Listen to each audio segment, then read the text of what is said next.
Good evening. අද අපි විෂයමාලා කළමනාකරණය හා තක්සේරුකරණය කියන මොඩියුල් එකේ අවසාන සෙෂන් එකක් තමයි අද තියෙන්නේ අපිට. ඉතින් මේකෙදි අපිට අද කතා කරන්න තියෙන්නේ දැන් අපි තක්සේරුව ගැන, විෂයමාලාව ගැන, තක්සේරුව ගැන හොඳ අවබෝධයක් එක්ක ඉන්නේ. තක්සේරු වර්ග මොනවද? කොයි විදිහටද කරන්නේ? එතකොට තක්සේරු චක්‍රය ගැන අපි කතා කරා. මේක අඛණ්ඩ ක්‍රියාවලියක් කියලා අපි දිගින් දිගටම කතා කරා. එතකොට මේ ක්‍රියාවලියත් එක්ක මේකේ තියෙන වැදගත්ම සාධකය, තක්සේරුකරණයේ තියෙන වැදගත්ම සාධකය තමයි තක්සේරු මෙවලම. දරුවගේ අතට යන්නේ අපි කොච්චර මේක ගැන අපි මේක ගුරුවරු කොච්චර මේක ගැන දැනුවත් වුණත්, ගුරුවරු කොයිතරම් දුරට මේක අධ්‍යයනය කළත්, ඊළඟට අපි කොච්චර දැනුම එක්ස්ප්‍රෙස් කරත් දරුවගේ අතට අවසානයේ යන්නේ තක්සේරු මෙවලම. හරි, අපි ඒකට කියනවා ඇසෙස්මන්ට් ටූල් කියලා. මේ තක්සේරු මෙවලම සකස් කරනකොට මේකත් එක්ක ක්‍රියාත්මක වෙනකොට මේ තක්සේරු මෙවලම කොයි ආකාරයෙන්ද සකස් කරගන්නේ, ඊළඟට තක්සේරු මෙවලම් වර්ග මොනවද කියන එක අපි අද කතා කරනවා. අද අපේ සෙෂන් එකේ ප්‍රධාන මාතෘකා දෙකකට යනවා. පළවෙනි එක තමයි තක්සේරු මෙවලම් වර්ග. දැන් පටලව ගන්න එපා. අපි මේ වෙනකොට කතා කරලා තියෙන තක්සේරු වර්ගීකරණය. ඒ තක්සේරු වර්ගීකරණය අපි කතා කරේ තක්සේරුව කරන්නේ කොයි කාලවකවානු තුලද කියන එකත් එක්ක තමයි කරේ. හරිද? මොන අරමුණු ඔස්සේද, මොන කාලවකවානුත් එක්කද කියන එකත් එක්ක අපි ආකෘතික තක්සේරුව, සාරාංශගත තක්සේරුව, ඒ විදිහට තක්සේරු වර්ග කීපයක් ගැන කතා කරා. අද මෙතනදී කතා කරන්නේ තක්සේරු මෙවලම්. තක්සේරු මෙවලම් අපිට අර විදිහට වර්ගීකරණයක් කරන්න පුළුවන්. assessment tools. right? අපි බලමු වර්ගීකරණයට යන්න කලින් තක්සේරු මෙවලමක් කියන්නේ මොකක්ද? assessment tool එකක් කියන්නේ මොකක්ද? right? සිසුන් ඉගෙනගෙන ඇති දැනුම සිසුන් ඉගෙනගෙන ඇති දැනුම වර්ධනය කරගත් කුසලතා, වර්ධනය වූ ආකල්ප සහ ඔවුන්ගේ කාර්ය සාධනය කොතරම් දුරට සාර්ථකද යන්න මැනීම සඳහා භාවිතා කරන විවිධ උපකරණ සහ ක්‍රමවේදයන්ය. මෙතන එකක් වැඩි වෙලා තියෙනවා. කාර්ය සාධනය මේක අයින් කරගන්න. හරි. සිසුන් ඉගෙනගෙන ඇති දැනුම. අපි කතා කරා තක්සේරුව කරමුණ මොකක්ද කියලා. සිසුන් මේ වෙනතෙක් ලබාගෙන තියෙන දැනුම මොකක්ද කියන එක පරීක්ෂා කරන්න. වර්ධනය කරගත් කුසලතා. සිසුන් මොනවද වර්ධනය කරගෙන තියෙන කුසලතා මොනවද? ඊළඟට වර්ධනය වූ ආකල්ප. අධ්‍යාපනය කියන සංකල්පය තුළ අපි බලාපොරොත්තු වෙනවා දරුවගේ දැනුම, කුසලතා, ආකල්ප කියන ඔය සියලුම පැතිකඩ සංවර්ධනය කරන්න. එතකොට මෙන්න මේක කොතරම් දුරට වර්ධනය වෙලා තියෙනවද?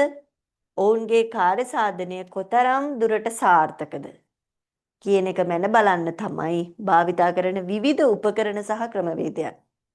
උපකරණයක් කිව්වහම අපි මෙතන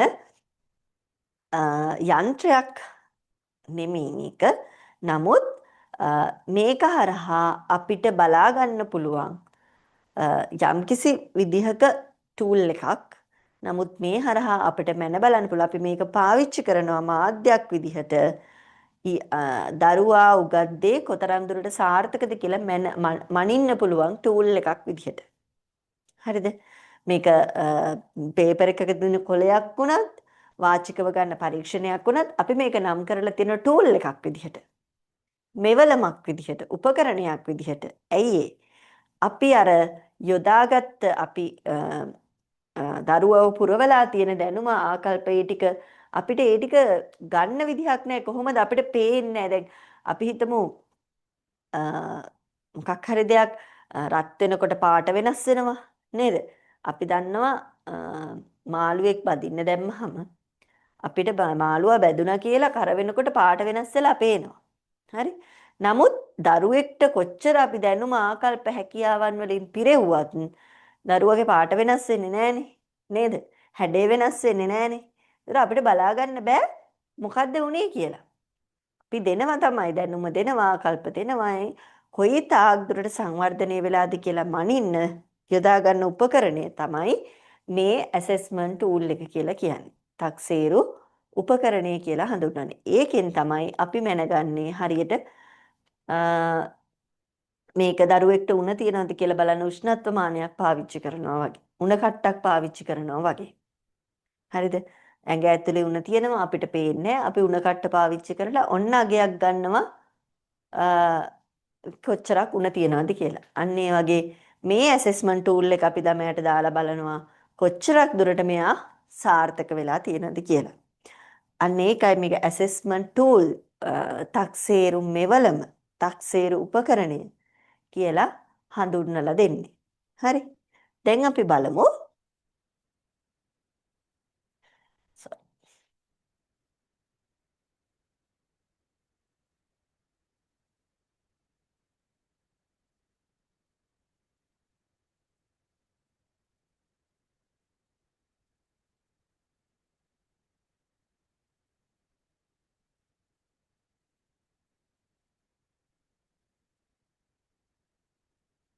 right. තක්සේරු මෙවලම් වර්ග. තක්සේරු මෙවලම් වර්ග. දැන් මං කියවා පටලව ගන්න එපා. තක්සේරු වර්ගීකරණය වෙනයි. තක්සේරු මෙවලම් වර්ග වෙනයි. හරිද? තක්සේරු වර්ගීකරණයේ පැත්තක තියන්න. තක්සේරු මෙවලම් assessment tools කොහොමද වර්ගීකරණය කරලා තියෙන්නේ? හරි? තක්සේරු මෙවලමක් සකස් කිරීමට පෙර භාවිතා කළ යුතු සුදුසු මෙවලම තෝරා ගැනීම අත්‍යවශ්‍ය වේ. අපි assessment tool එකක් හදන්න කලින් අපි බලන්න ඕනේ අපි භාවිතා කරන්න ඕනේ මොන විදිහේ assessment tool එකක්ද කියලා. අපේ අරමුණු අනුව, අපි උගන්වපු දේවල් අනුව, අපි උගන්වපු වයස අනුව ඒ හැම දෙයකටම ගැනම සැලකිලිමත් වෙලා අපි බලන්න ඕනේ අපි පාවිච්චි කරන්න ඕනේ මොන විදිහේ assessment tool එකක්ද කියලා.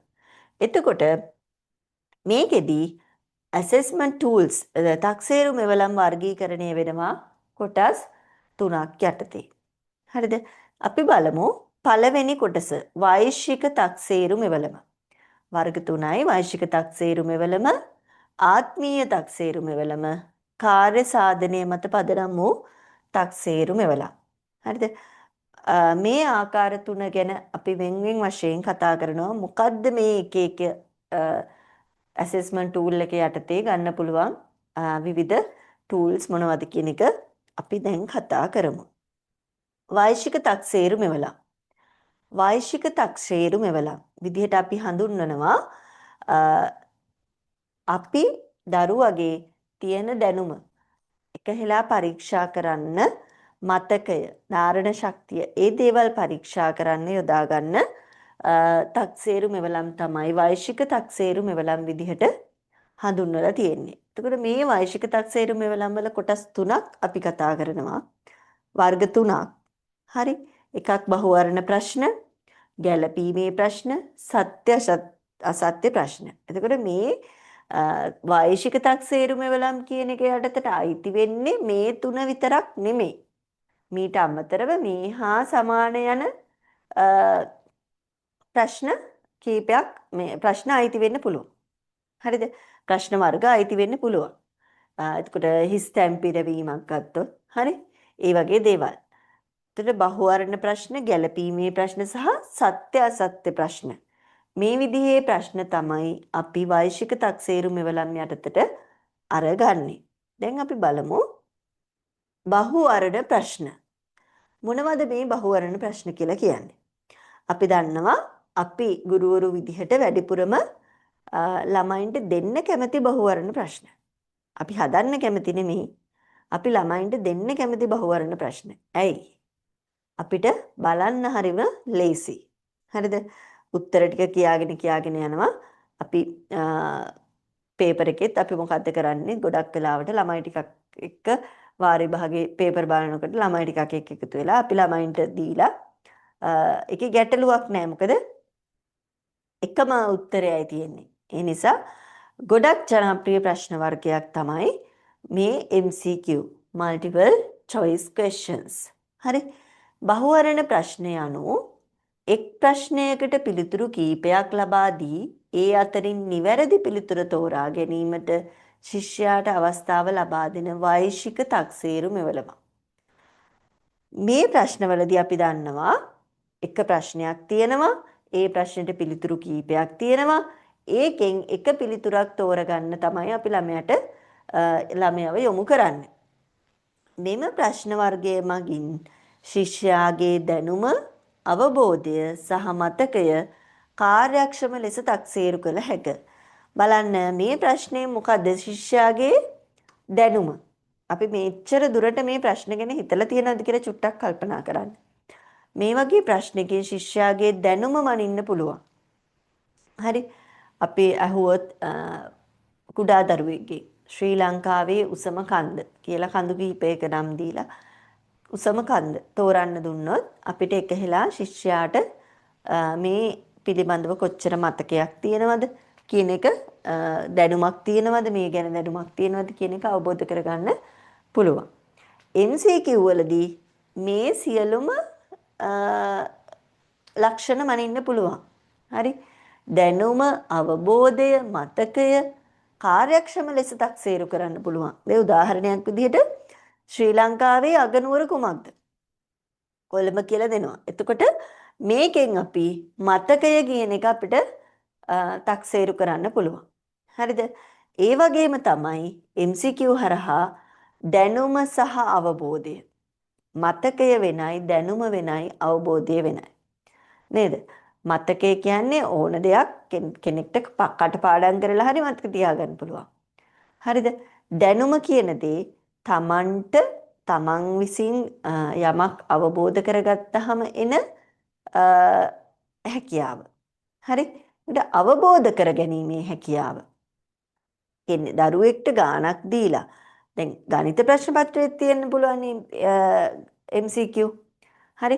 එතකොට ගණිතයේදී උනත් අපිට MCQ පේපර් එකක් දෙන්න පුළුවන්.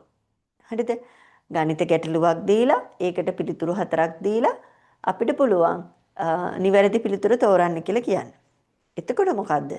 දරුවාගේ අවබෝධය, සංකල්පය අවබෝධ කරගෙන අදාළ ගණිත ක්‍රමය පාවිච්චි කරලා දරුවා ගණන් විසඳීමට ලක් කරලා ඒ සියල්ලකින් පස්සේ තමයි දරුවා නිවැරදි පිළිතුර තෝරගන්නේ.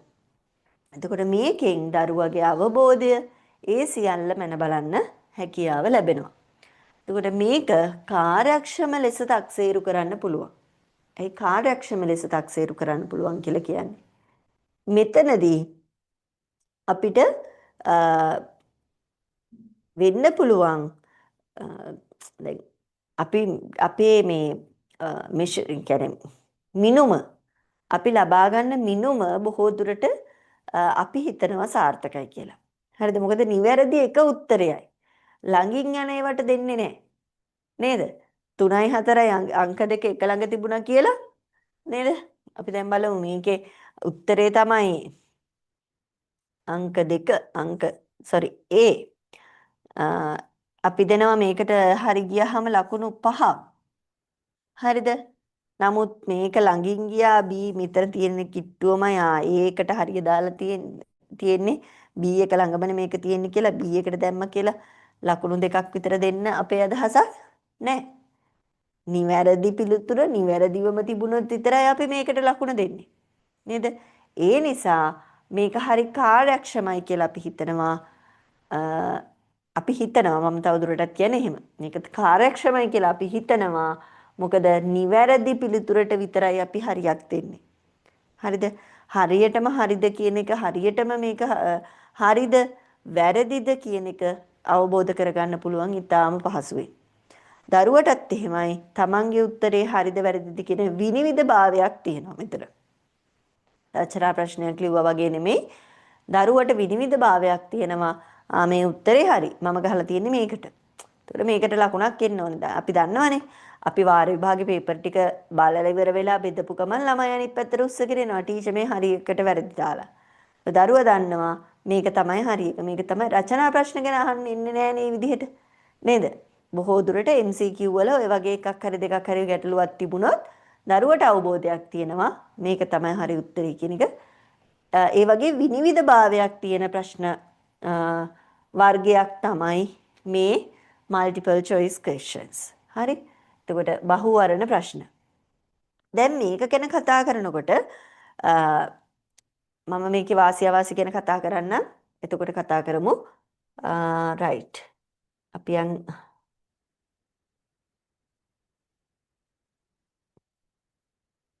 ඊළඟට සත්‍ය අසත්‍ය ප්‍රශ්න. හරි, true false questions කියලා අපි හඳුන්වනවා. ඒකත් අපි දන්නවා හරිම පහසුයි අපිට බලන්න. හරිද?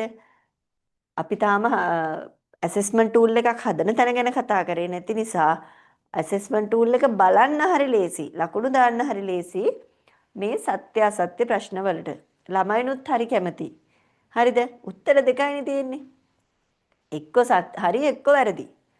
බැරිම වුණොත් කනාවට හරි උත්තරයක් ගහලා නිකන් ඉන්නවා කියන්න ළමයි දන්නවා. ඒකනේ කරන්නේ ළමයි. ඊළඟට ළමයින්ගේ පැත්තෙන් බැලුවහම මේකේ තව දේවල් තියෙනවා. කොපි කරන්න ලේසි නේද? මේ MCQ එක කොපි කරන්න ළමයින්ට හරි ලේසි. ටක් ගාලා ප්‍රශ්නාංක මෙහෙම ඇඟිලි වලින් පෙන්නවා. නිකන් මේ ඉන්න ගමන් මෙහෙම කන කස කස හරි ළමයි වාර විභාගෙට පොඩ්ඩක් බලන්නකෝ. හරි මෙහෙම කර කර හරි මේ දෙවෙනි ප්‍රශ්නෙට උත්තරේ අහනවා. අර පැත්තෙන් නිකන් හොරෙන් රහසෙන් 10 වෙනි ප්‍රශ්නේ කියපු ගමන් උත්තරේ 1ද 2ද 3ද කියලා මෙහෙම පෙන්නනවා. ඒ වගේ යට පොඩි ගේම් ගහන්නත් මේ MCQ වලින් ළමයින්ට අවස්ථාව ලැබෙනවා. එතකොට මේක තේරුම් ගන්න මේක වාසිද අවාසිද කියන පැති ඔක්කොම තියෙනවා කියන එක. ඊළඟට ළමයි අතර ජනප්‍රිය ප්‍රශ්න විශේෂයක් තමයි මේ සත්‍ය අසත්‍ය ප්‍රශ්නය. ළමයි සහ ගුරුවරු. මම මේ තාම කතා කරන්නේ පේපර් බලන වෙලාවේ. හරිද? පේපර් හදන වෙලාවේ නෙමෙයි පේපර් බලන වෙලාවේ. සත්‍ය අසත්‍ය ප්‍රශ්න යනු විෂය අන්තර්ගතයකින් ලබා දෙන ප්‍රකාශයක්. සත්‍යද අසත්‍යද යන්න තීරණය කිරීමට සිසුන්ගෙන් ඉල්ලා සිටින ප්‍රශ්න වර්ගයකි. හරි?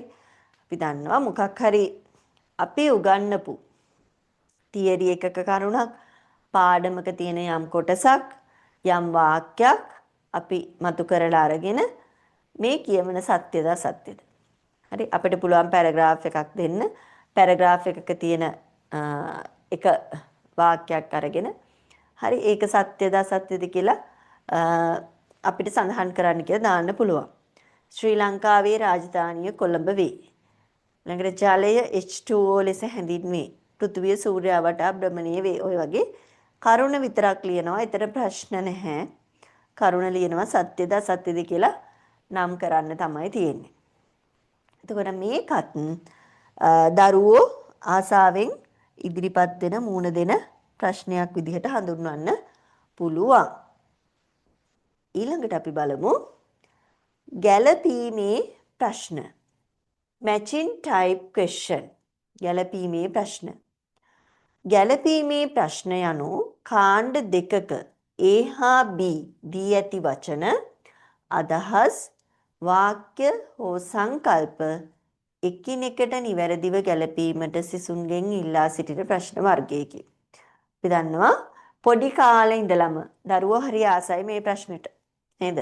ප්‍රී ස්කූල් වයසේ ඉඳලා මොන්ටිසෝරි වයසේ ඉඳලා දරුවන්ට අපි දෙන ප්‍රශ්න වර්ගයක් තමයි මේ matching questions යා කරන්න. හරි රූපේ වචනේ දෙනවා යා කරන්න. නේද? ඊළඟට වචන සහ තේරුම් දෙනවා යා කරන්න. ඒක හරි විනෝදයෙන් දරුවෝ කරනවා. මොකද උත්තරයක් කොහෙන් හරි ගලපලා හොයා ගන්න පුළුවන්. හරිද? උත්තර නැති වෙන්නේ නැහැ. උත්තරයක් කොහෙන් හරි ගලප ගන්න පුළුවන් මේකට. එකක් බලලා මේ ටික ඉතුරු වුණාම මේක ඉතුරු වෙන ටිකෙන් හරි මේකට ගැලපෙනවා කියලා හොයා ගන්න පුළුවන්. හරිද? ඒ විදිහට එතකොට අපිට මේකේ සම ආකෘති කීපයක් තියෙනවා. A කොටස වචන, B කොටස සංකල්ප හදෙනවා. සංකල්පය සහ වචනය මැච් කරන්න. ඊළඟට B කොටස අර්ථ, විස්තර, පිළිතුරු. ওই විදිහට A කොටස වචන හෝ සංකල්ප. එක වචනයක් දෙනවා, එහෙම නැත්නම් සංකල්පයක් දෙනවා. ඒකට අදාළව B කොටසේ අර්ථය, එහෙම නැත්නම් විස්තරය, එහෙම නැත්නම් පිළිතුර ලබා දෙනවා. එතකොට දරුවට තියෙන්නේ A කොටසේ ආයතනය B කොටසේ නිවැරදි ආයතනය සමග ගැළපීමට සිදුවේ. එතකොට A සහ B කොටස් දෙක ගලපන්න ඕනේ. එතකොට ඔය මේ අපි කතා කරපු මොනවද? වෛශ්වික තක්සේරුමෙවලම්. වෛශ්වික තක්සේරුමෙවලම් බහුවර්ණ ප්‍රශ්න, ගැළපීමේ ප්‍රශ්න, සත්‍ය අසත්‍ය ප්‍රශ්න, ඔන්න ඔය කියන ආකාරයේ වෛශ්වික තක්සේරුමෙවලම්. දරුවෝ අතර ගොඩක් ජනප්‍රියයි අපිට පහසුවෙන්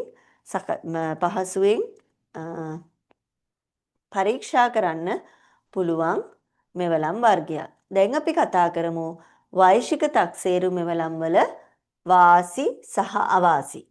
මේක වාසි වගේම අවාසි කීපයක් තියෙන තක්සේරු මෙවලමක් කියලා හඳුන්වන්න පුළුවන්. රයිට්? බලන්න මේකේ තියෙන වාසි අවාසි මොනවාද කියලා. පළවෙනි එක තමයි වාසි ගත්තොත් ඉහළ විශ්වාසනීයත්වයක් ඇත. මං කිව්වා මේකේ හරි විනිවිදභාවයක් තියෙනවා. නේද? අපි ඕන කෙනෙක්ට බලා ගන්න පුළුවන් ඕනම ප්‍රශ්නයක් හරිද වැරදිද කියන එක. හරි? A level ළමයි O level ළමයි පේපර් එක ලියලා ගෙදර එනකොට ආන්සර්ස් ටික දාලා තියෙනවා. ගෲප් වල තමන්ගේ ගෲප් වල සර්ලා රිසල්ට් එකක් තීරණය කරගන්නවා ටක් ගාලා මේකේ. ඇයි?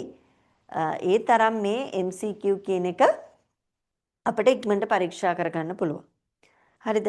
එතකොට ඒ O level paper එක ලියලා ළමයි ගෙදර එනකොට එයාලගේ group වල දාලා තියෙනවා answers ටික. නේද? ඒතර ඒ තරම් මේකේ විනිවිද භාවයක් තියෙනවා. විශ්වාසනීය භාවයක් තියෙනවා. මොකද්ද නිවැරදි පිළිතුර කියන එක. හරිද? එතකොට ඒක එක්තරා වාසියක්. ඊළඟට කාර්යක්ෂමව සහ වේගයෙන් ශ්‍රේණිගත කළ හැකිය. අපිට ඉතා ඉක්මනින් මේක ශ්‍රේණිගත කරන්න හැකියාව ලැබෙනවා. ශ්‍රේණිගත කරන්න කියන්නේ මේකට ලකුණක් දීලා මේක ඕඩර් කරන්න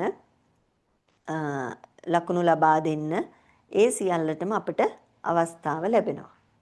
ඊළඟට විශාල අන්තර්ගතයක් ආවරණය කළ හැක.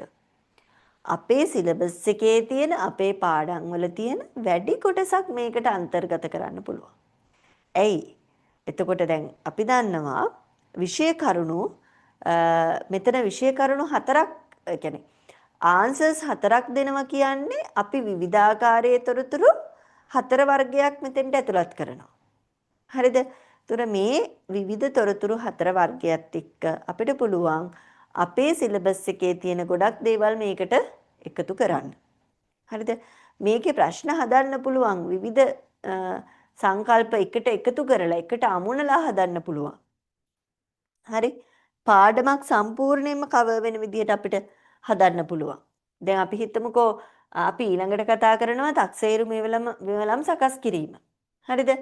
එතකොට තක්සේරු මෙවලම් සකස් කිරීමේ පියවර අපි 7ක් තිබ්බා කියලා. හරි? ඒතර මුළු ලෙසන් එකම යන්නේ තක්සේරු මෙවලම් සකස් කිරීමේ පියවර 7.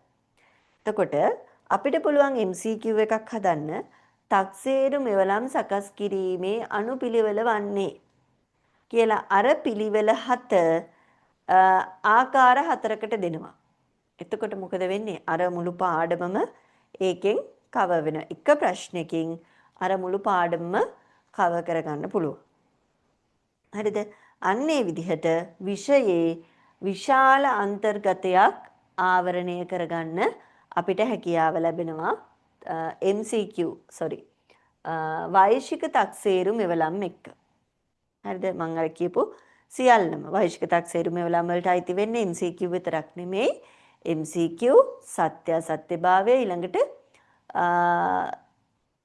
මොකද්ද ගැළපීමේ ප්‍රශ්න matching questions. හරි? ඊළඟට පක්ෂග්‍රාහීත්වය අඩුයි. පක්ෂග්‍රාහී වෙන්න බෑ මෙතනදී. ගුරුවරයාට තියෙන ගැටලුවක් නේ ඔය ගොඩක් දේවල් වලදී කියනවා ටීචර් අපිට මේකට ලකුණු දීලා නැහැ. එහෙම තියෙනවනේ. ඒකට අරයට වැඩිපුර ලකුණු දීලා එහෙම දේවල් තියෙනවා. නමුත් කොයිම වෙලාවකවත් මේ වගේ ප්‍රශ්නවලදී පක්ෂග්‍රාහී වෙන්න බෑ. එකම එක නිවැරදි පිළිතුරයි මේකෙදි තියෙන්නේ. ඒ නිසා කිසිම වෙලාවක මේකේ ගුරුවරයාට අභිමත පරිදි ලකුණක් ලබා දෙන්න හැකියාව ලැබෙන්නේ නැහැ.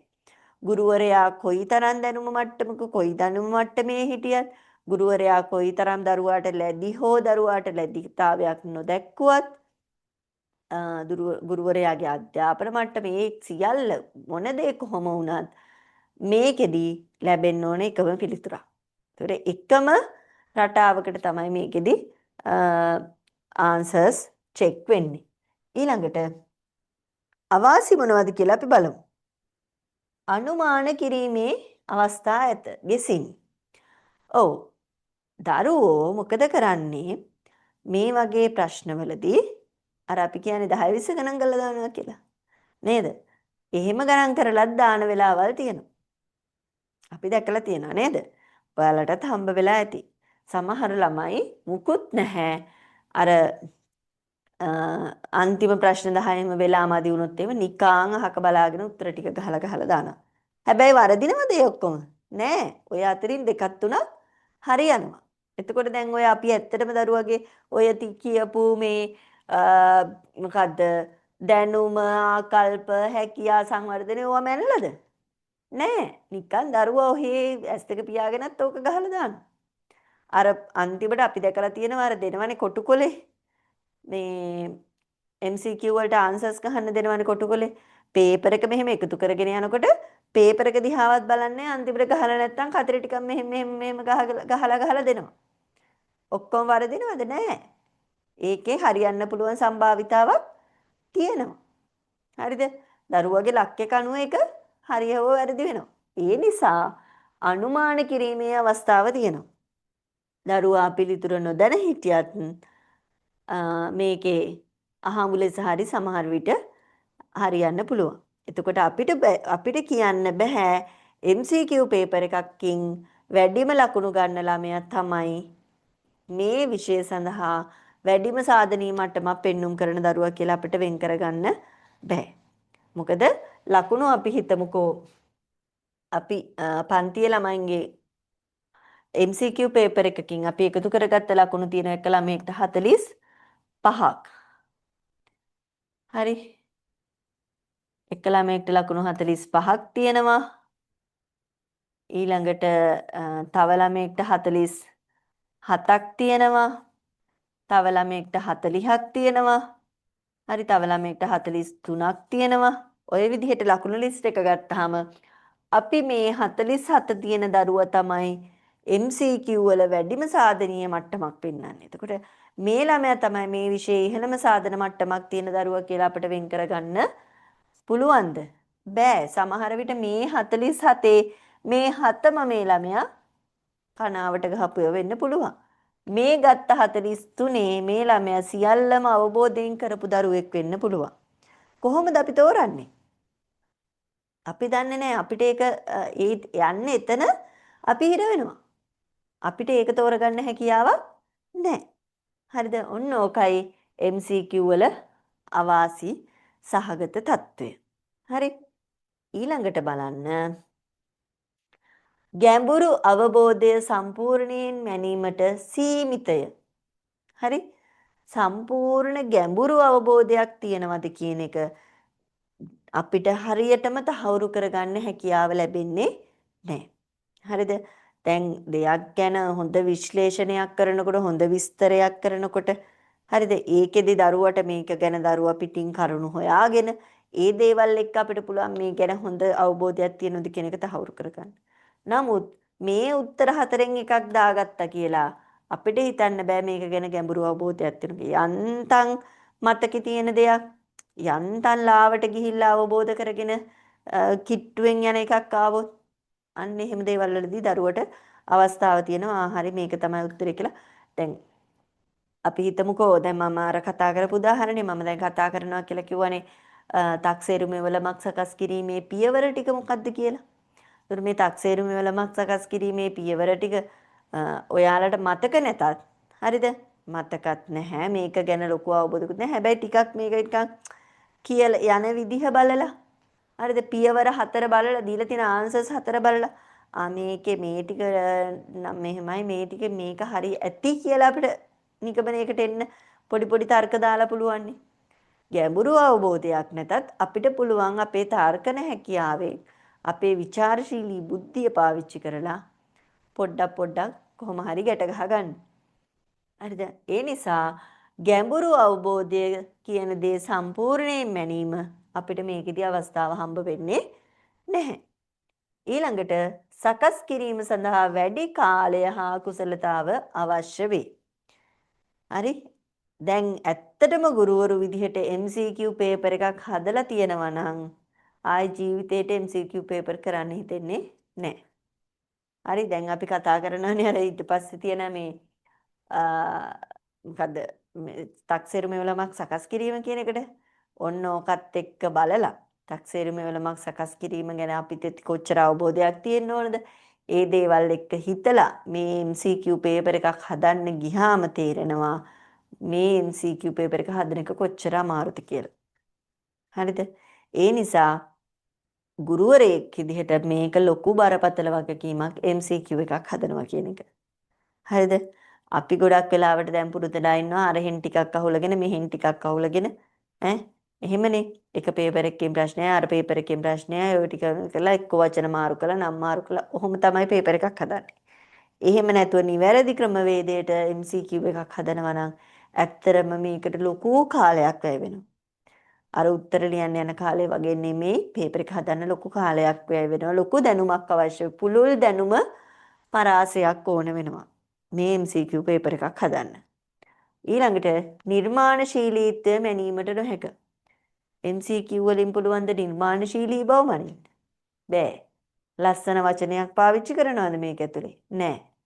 ලස්සන අදහස් තියෙනවද දරුවන්ගේ? නෑ. ඒ කිසිම දෙයක් මේක ඇතුළට එන්නේ නෑ. නිකන් දෙන උත්තර ටිකේ ඉරක් ගහනවා විතරයි. රවුම් කරනවා විතරයි. හරිද වැරදිද සත්‍යද අසත්‍යද කියලා කියනවා විතරයි. ඩිරෙක්ට් ආන්සර් එකක් විතරයි.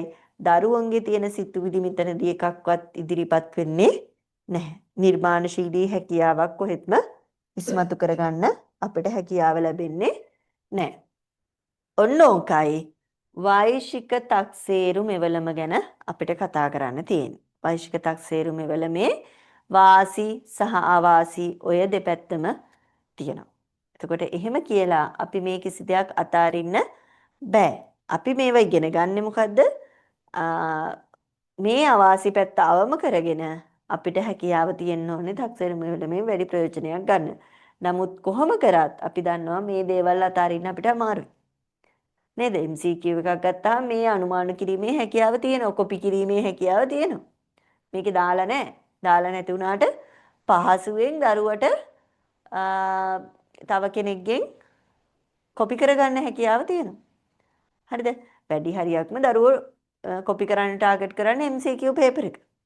මේ තියෙන අවාසි සහගත තත්ත්වයන් සියල්ලමත් එක්ක තමයි අපිට මේ වෛශික තක්සේරු මෙවලම් කියන දේ තියෙන්නේ. එතකොට දැන් කොපි කිරීමේ අවස්ථාව මග අරින්න නම් දරුවෝ ඈඩ් කරලා වාඩි කරලා තනි තනියම තියලා එහෙම කරන්න පුළුවන්. හරිද? ඒ වගේ එක එක දෙයට පොඩි පොඩි හරි මේ ගැටලුව අවම කරන්න අපි පිළියම් හොයන්න අවශ්‍ය වෙනවා. ඊළඟට බලන්න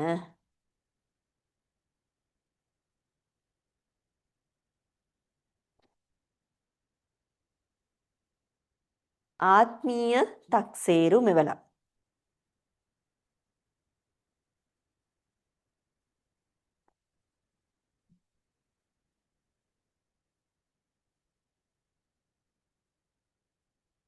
right ආත්මීය තක්සේරු මෙවලම් කියන දේත් එක්ක වෛශික තක්සේරු මිනුමයි තක්සේරු මෙවලමයි ආත්මීය තක්සේරු මෙවලමයි කියන දේ අතරේ තියෙන වෙනස්කම අවබෝධ කරගන්න ඕනේ. හරි වෛශික තක්සේරු මෙවලමෙන් කරන්නේ විෂය පිළිබඳව තියෙන දැනුම පරීක්ෂා කිරීම පමණයි. නමුත් ආත්මීය තක්සේරු මෙවලමක් හරහා අපිට පුළුවන් සිසුවාගේ තියෙන දැනුම කුසලතා ආකල්ප ඔය සියලු දේ එක අවස්ථාවක මෙෂර් කරන්න එක අවස්ථාවක මැන බලන්න හැකියාව ලැබෙනවා. එතකොට මේ ආත්මීය තක්සේරු මෙවලම් යටතට අයිති වෙනවා මොනවද? රචනා ප්‍රශ්න, කෙටි පිළිතුරු ප්‍රශ්න, වාර්තා ව්‍යාපෘති, විවරණාත්මක ප්‍රශ්න සහ වාචික පරීක්ෂණ. එතකොට මේ අපි පාවිච්චි කරන එදිනෙදා අපි අපේ ඉගෙනුම් ඉගැන්වීම ක්‍රියාවලිය තුළ පාවිච්චි කරන තක්සේරු මෙවලම්. හරි? රචනා ප්‍රශ්න පාවිච්චි කරනවා, කෙටි පිළිතුරු ප්‍රශ්න පාවිච්චි කරනවා. අපි පාවිච්චි කරන දේවල්. අපි බලමු කොතෙක් දුරට මේ ගැන අපි අවබෝධයෙන් ඉන්නවද කියලා. බලන්න. රචනා ප්‍රශ්න. ශිෂ්‍යයාට විෂයක් පිළිබඳ දිගු පිළිතුරක් ලිවීමට අවස්ථාව ලබා දේ. අපි දන්නවා රචනා ප්‍රශ්නයකින් තමන්ගේ විෂයට අදාළ විෂය කරුණක් දීර්ඝ ලෙස සාකච්ඡා කරන්න දරුවට අවස්ථාව ලබලා දෙනවා.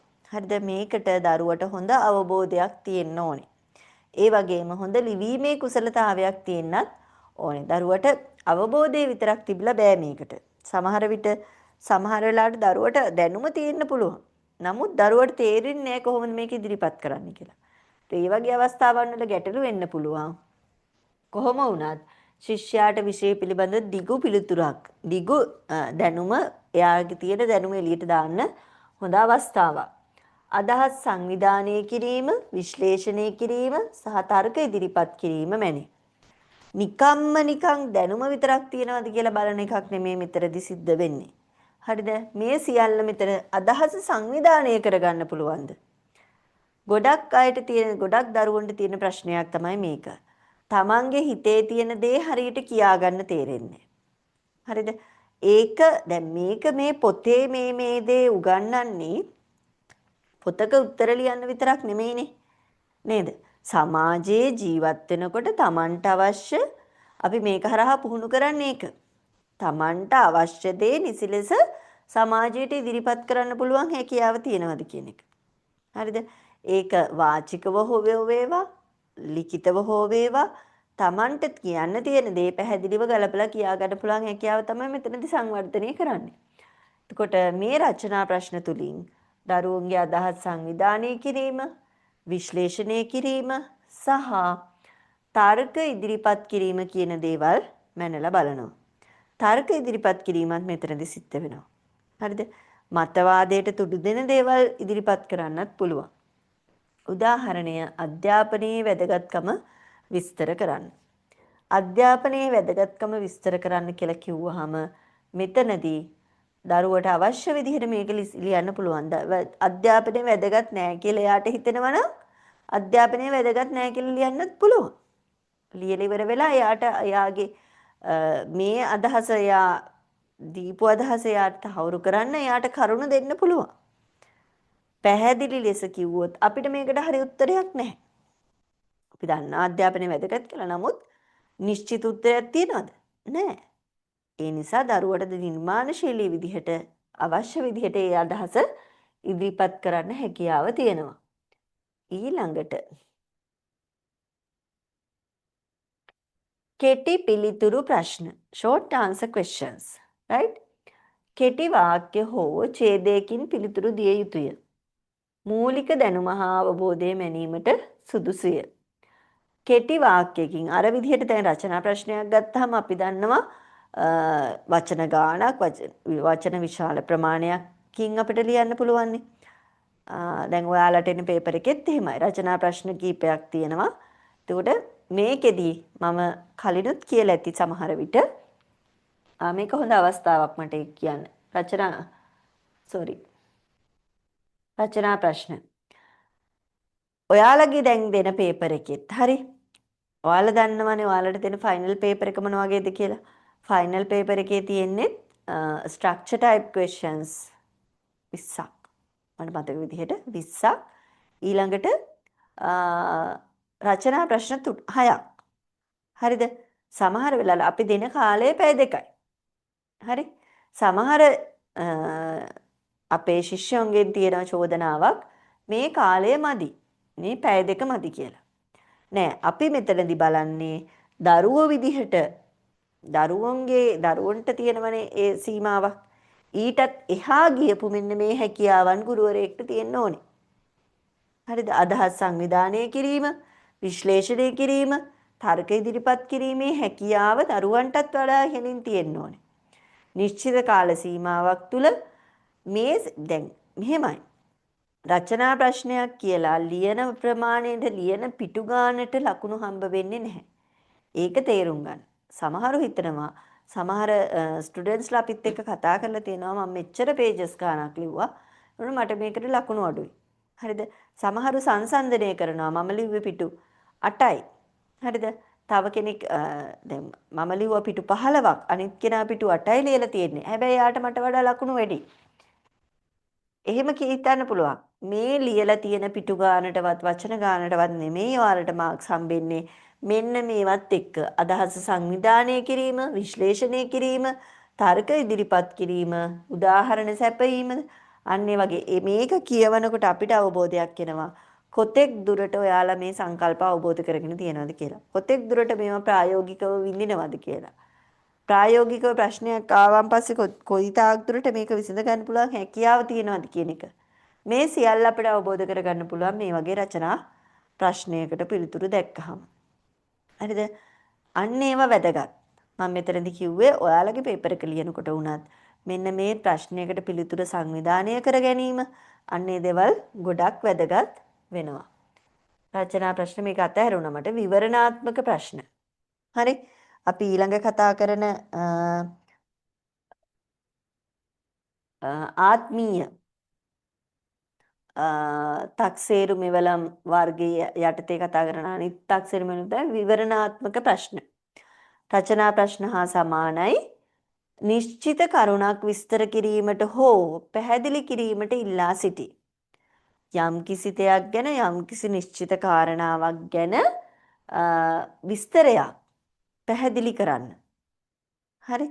යම්කිසි දෙයක් තමන් දන්න දෙයක් පිළිබඳ පැහැදිලි කිරීමක් කරන්න අවශ්‍යයි. මේක අමුතුවෙන් නිර්මාණ දැන් අර ඉස්සෙල්ලා මෙතනදී කතා කරපු අපි අධ්‍යාපනයේ වැදගත්කම. අධ්‍යාපනයේ වැදගත්කම කිව්වහම විවිධ පැතිකඩ ඔස්සේ යාට හිතන්න පුළුවන්. මං කිව්වනේ වැදගත් නෑ කියලා කියන්නත් පුළුවන්. හරිද? හැබැයි විවරණාත්මක ප්‍රශ්නයක් කියලා කියන්නේ මොකද්ද? ගැඹුරු අවබෝධය පෙන්වීමට හැක යම්කිසි විෂය කරුණක් ගැන යම්කිසි නිශ්චිත කරුණක් ගැන Tamanට තියෙන ගැඹුරු අවබෝධය පෙන්වන්න පුළුවන් අවස්ථාවක්. ජල චක්‍රයේ ක්‍රියා කරන ආකාරය පැහැදිලි කරන්න. ජල චක්‍රයේ ක්‍රියා කරන ආකාරය දරුවට ඕන විදිහට හිතන්න බැහැ. ජල චක්‍රය ක්‍රියාත්මක වෙන ආකාරයක් තියෙනවා. ඒ ගැන දරුවට යම් අවබෝධයක් තියෙනවා. එතකොට මේක ළමයාගේ වචන වලින් ළමයා අවබෝධ කරගත්ත විදිහට නිර්මාණශීලී ලෙස ඉදිරිපත් කරන්න පුළුවන් හැකියාව තියෙනවා. මෙතන දරුවගේ අදහස් මෙතනින් දැන් ජල චක්‍රය ගත්තාම ජලයේ ලැබෙන ප්‍රභවයන් තියෙනවා. ඒ දේවල් තියෙනනේ. එතකොට මේක දරුවට ඕන විදිහට මේකෙත් ජලය ලැබෙන එහෙම නෙමෙයි ජලයේ ලැබෙන ප්‍රභවයන් තියෙනවා නම් ඒ දේවල් ඇත්තටම මේ දීලා තියෙන කාරණා මත පදනම් වෙච්ච දේවල් විතරයි. හරිද? එතකොට ඒක නිර්මාණශීලී කියලා දරුවට ඒකට ඇඩ් කරන්න පුළුවන් කමක් නැහැ. හරි? එතකොට මේක ඉදිරිපත් කරන විදිහ ඕගනයිසේෂන් මේක සංවිධානය කරගන්න පුළුවන් ලස්සනට ලියන්න නේද? මේ අන්නේ විදිහට ඒ විෂය කරුණ හොඳ අවබෝධයකින් පැහැදිලි කරලා ලියන්න හැකියාව තියෙනවා. හරියට අපි දෙන ප්‍රශ්නවල තියෙන න්‍යායාත්මක කරුණු වගේ. හරිද? අපි කිව්වොත් බ්ලූම්ස් ටැක්සොනොමි පැහැදිලි කරන්න කියලා ඒකට අපිට අලුතෙන් දේවල් ඇඩ් කරන්න බෑනේ.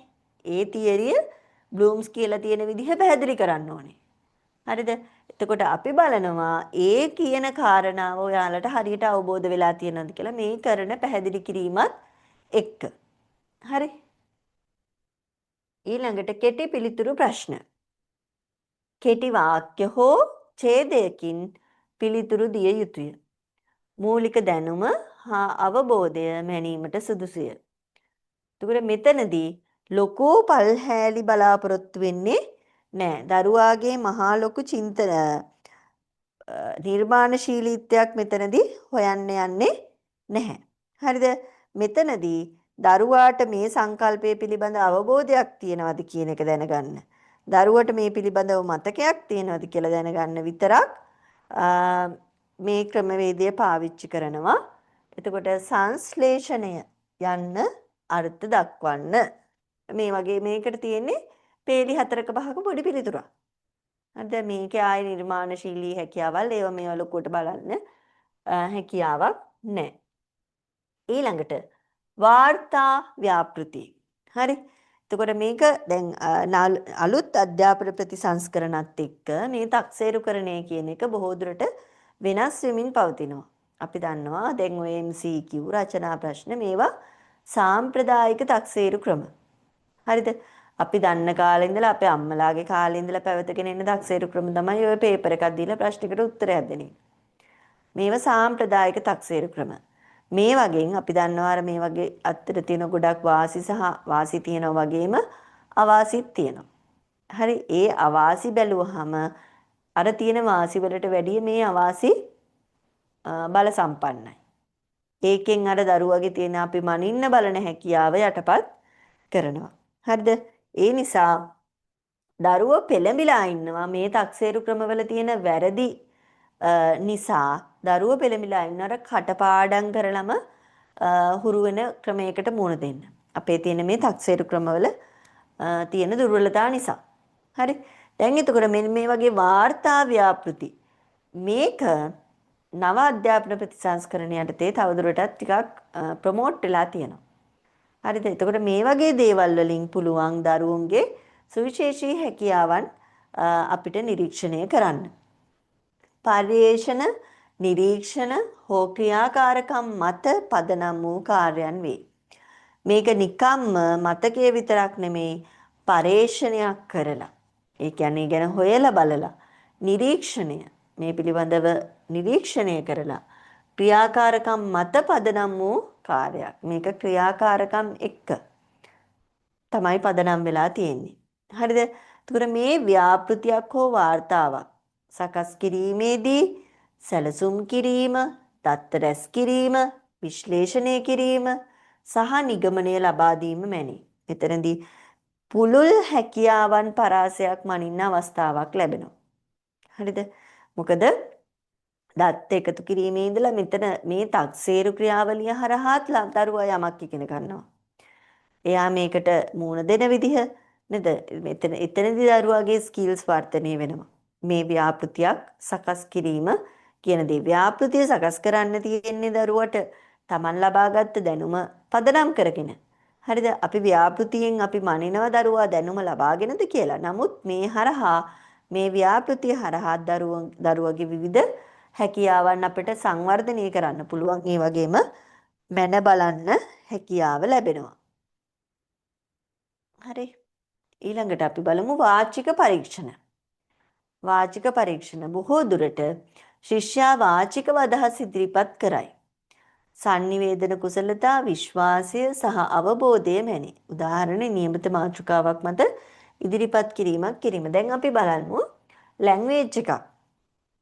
ඉංග්‍රීසි ලැන්ග්වේජ් එක සිංහල ඕ ටැම්. ඔය වගේ අපි ලැන්ග්වේජස් උගන්වනවනේ අපේ ඉගෙනුම් ක්‍රියාවලිය තුළ පාසල් පද්ධතිය තුළ අපි දකිනවා. නමුත් අපි හැමදාමත් කරේ ඉංග්‍රීසි විෂය ගත්තහම, දෙමළ විෂය ගත්තහම, දෙවෙනි භාෂාව දෙමළ ගත්තහම අපි මේක මෙෂර් කරේ, අපි මේක මැන්නේ ලිඛිත ප්‍රශ්න පත්‍රයකින් විතරයි.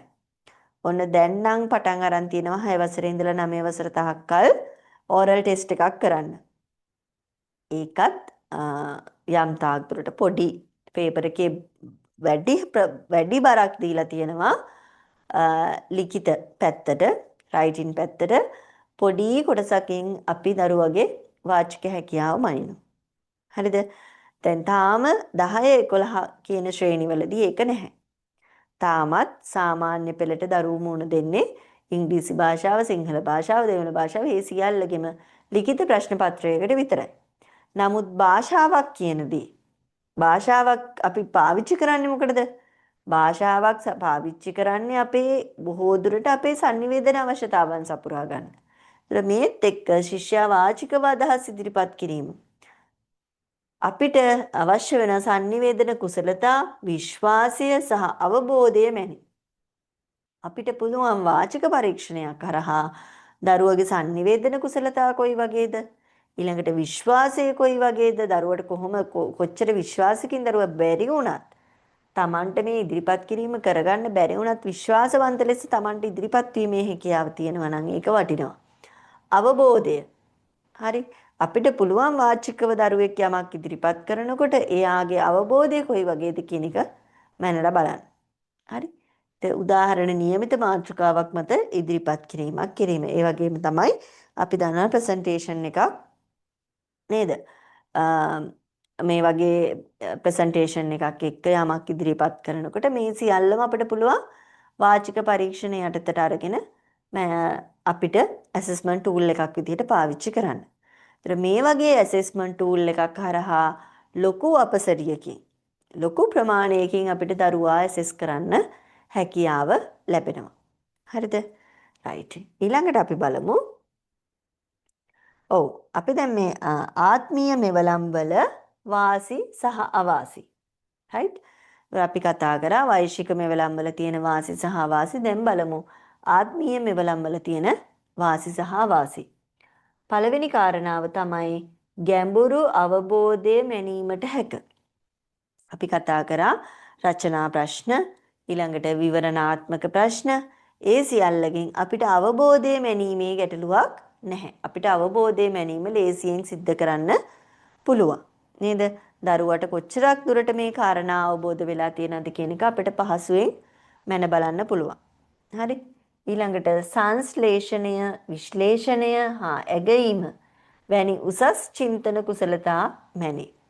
අපි කතා කරා තක්සේරුකරණයට සම්බන්ධ න්‍යායන් ගැන කතා කරනකොට අපි සාමාන්‍යයෙන් මේ සියලුම දේවල් ගැන අපි තක්සේරු කරන්න ඕනේ. සංශ්ලේෂණය කිරීමේ හැකියාව, විශ්ලේෂණය කිරීමේ හැකියාව, ඇගීම, ඒ සියලුම ගුණාංග, සියලුම චින්තන කුසලතා මේ හරහා මැන බලන්න හැකියාව ලැබෙනවා.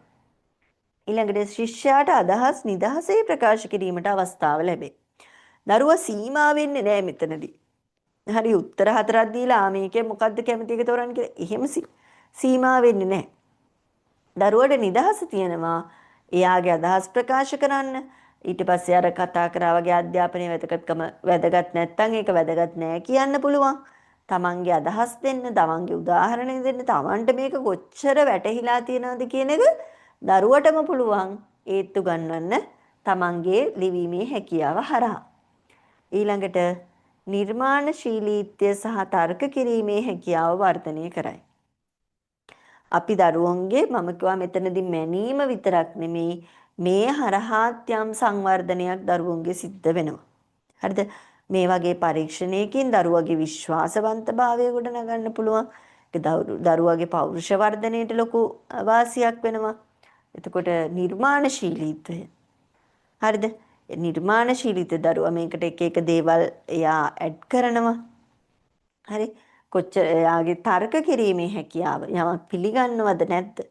තර්ක කිරීමේ හැකියාව සංවර්ධනය කරන්න පුළුවන්. ඒ වගේ සුවිශේෂී වාසි කීපයක් මේ තක්සේරු මෙවලම හරහා දරුවාට ලැබෙනවා. හරි. ඊළඟට අවාසි මොනවද?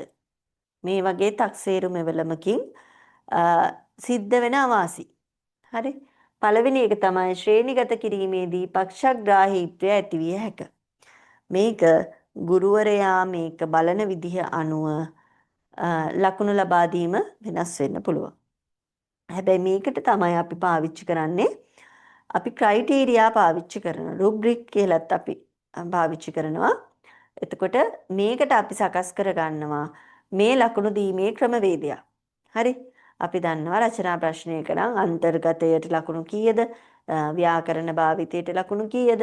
ඊළඟට සංවිධානාත්මක බවට. හරි? නමුත් 100%ක්ම මේක සාධාරණ විදිහට වෙන්නේ නැහැ. හරිද? බොහෝ දුරට ළමයාගෙන් ළමයාට මේක වෙන ගුරුවරයාගෙන් ගුරුවරයාට මේක වෙනස් වෙනවා. හරි? දරුවාගෙන් දරුවාට මේක වෙනස් වෙනවා. ඒ විදිහට ශ්‍රේණිගත කිරීමේදී පක්ෂග්‍රාහීත්වයක් ඇති වෙනවා. ඊළඟට ලකුණු දීමට වැඩි කාලයක් ගත වේ. අපි දන්නවා අර කතා කරා වගේ වෛශ්වික තක්සේරු මෙවලමක් නම් පේපර් එක කරලා අනිත් පැත්තට අපිට පුළුවන් පේපර් ටික ළමයි අතරේ බෙදලා හරි වැරදි බලන්න. අපිට උනත් පුළුවන් ටට්ටක් ගාලා එකම උත්තර ටික කියාගෙන 5 2 6 8 විදිහට බලාගෙන උත්තර ටිකට හරි දාගෙන යන්න. හරිද? නමුත් මෙතනදී අපි මේ එකින් එක කියවන්න ඕනේ. එකින් එක පිළිබඳ හොඳ අවබෝධයක් ගන්න ඕනේ. කොපි කරලාද කියලා බලන්න ඕනේ. ඔයාලගේ අසයින්මන්ට්ස් බලනකොටත් එහෙම තමයි. හරිද? ඒ හැම ප්‍රශ්නයක්ම කියවලා බලන්න ඕනේ. ඊළඟට මේක තේරුණාද කියන එක අපිට අවබෝධ වෙන්න ඕනේ. ඒ සියල්ල බලලා තමයි ලකුණු දෙන්නේ. ඊළඟට විශාල ශිෂ්‍ය සංඛ්‍යාවක් සඳහා කාර්යක්ෂම නොවේ. දැන් බලන්න අර වාචික පරීක්ෂණ වගේ දේවල්. ළමයි 50ක් ඉන්න පන්ති කාමරයක් තුල වාචික පරීක්ෂණයක් කරන්න ගියොත් ඉතාම ලොකු කාලයක් වැය වෙනවා. හරිද? එතකොට අපි හිතමුකෝ 6 7 8 පන්තිවල වගේ ගත්තොත් මේ විදිහට මාතෘකාවකට යත්තේ කතා කරන්න විනාඩි ළමෙක්ට එක විනාඩියක් කතා කරන්න දුන්නා කියන්නකෝ. ළමයාට කතා කරන්න දෙන්න වෙලාව විනාඩියයි වුණත් අපිට එක ළමෙක් වෙනුවෙන් ඔය සිද්ධියේදී විනාඩි දෙකක්වත් කැප කරන්න වෙනවා. ඒකට පන්තියක ළමයි ඉන්නවා 40ක්. හෝ 50ක්. ඔය අතර සංඛ්‍යාවක් ඉන්නවනේ. එතකොට ඔය ගානට ඔය විදිහට විනාඩියක් කතා කරවන්න අපිට එක්ක දවස් දෙකක්වත් කැප කරන්න වෙනවා. හරිද? නැත්නම් මේක ගැන පොඩි අවබෝධයක් ළමයින්ට දීලා පාඩම චුට්ටක් කියලා දීලා ඒක හරහා ඊට පස්සේ මේක කරන්න ගියොත් තව ලොකු කාලයක් වැය වෙනවා. එතකොට පීරියඩ් 3ක්වත් යනවා අඩුතරමේ මේ තක්සේරුව කරන්න අපිට පන්ති කාමරය තුල. නිසා විශාල ශිෂ්‍ය සංඛ්‍යාවක් ඉන්නකොට මේ විදිහේ කටයුත්ත කාර්යක්ෂම වෙන්නේ නැහැ. අන්තර්ගත ආවරණය සීමිත විය හැක. අන්තර්ගත ආවරණය සීමිත විය හැක. එතකොට අපි ගන්න ඉගෙනුම් සංකල්පය. හරි? එක ඉගෙනුම් සංකල්පයක් තමයි අපිට එක රචනා ප්‍රශ්නයක් ඔස්සේ ලබා දෙන්න පුළුවන්. හරිද? ඒ වගේ අපිට පුළුවන් වෙන්නේ එක සීමිත කොටසක් ආවරණය කරන්න විතරයි මේ හරහා. රයිට්? ඊළඟට අපි බලමු මොකද්ද? කාර්ය සාධනය මත පදනම් වූ තක්සේරු මෙවලම් මොනවද කියලා.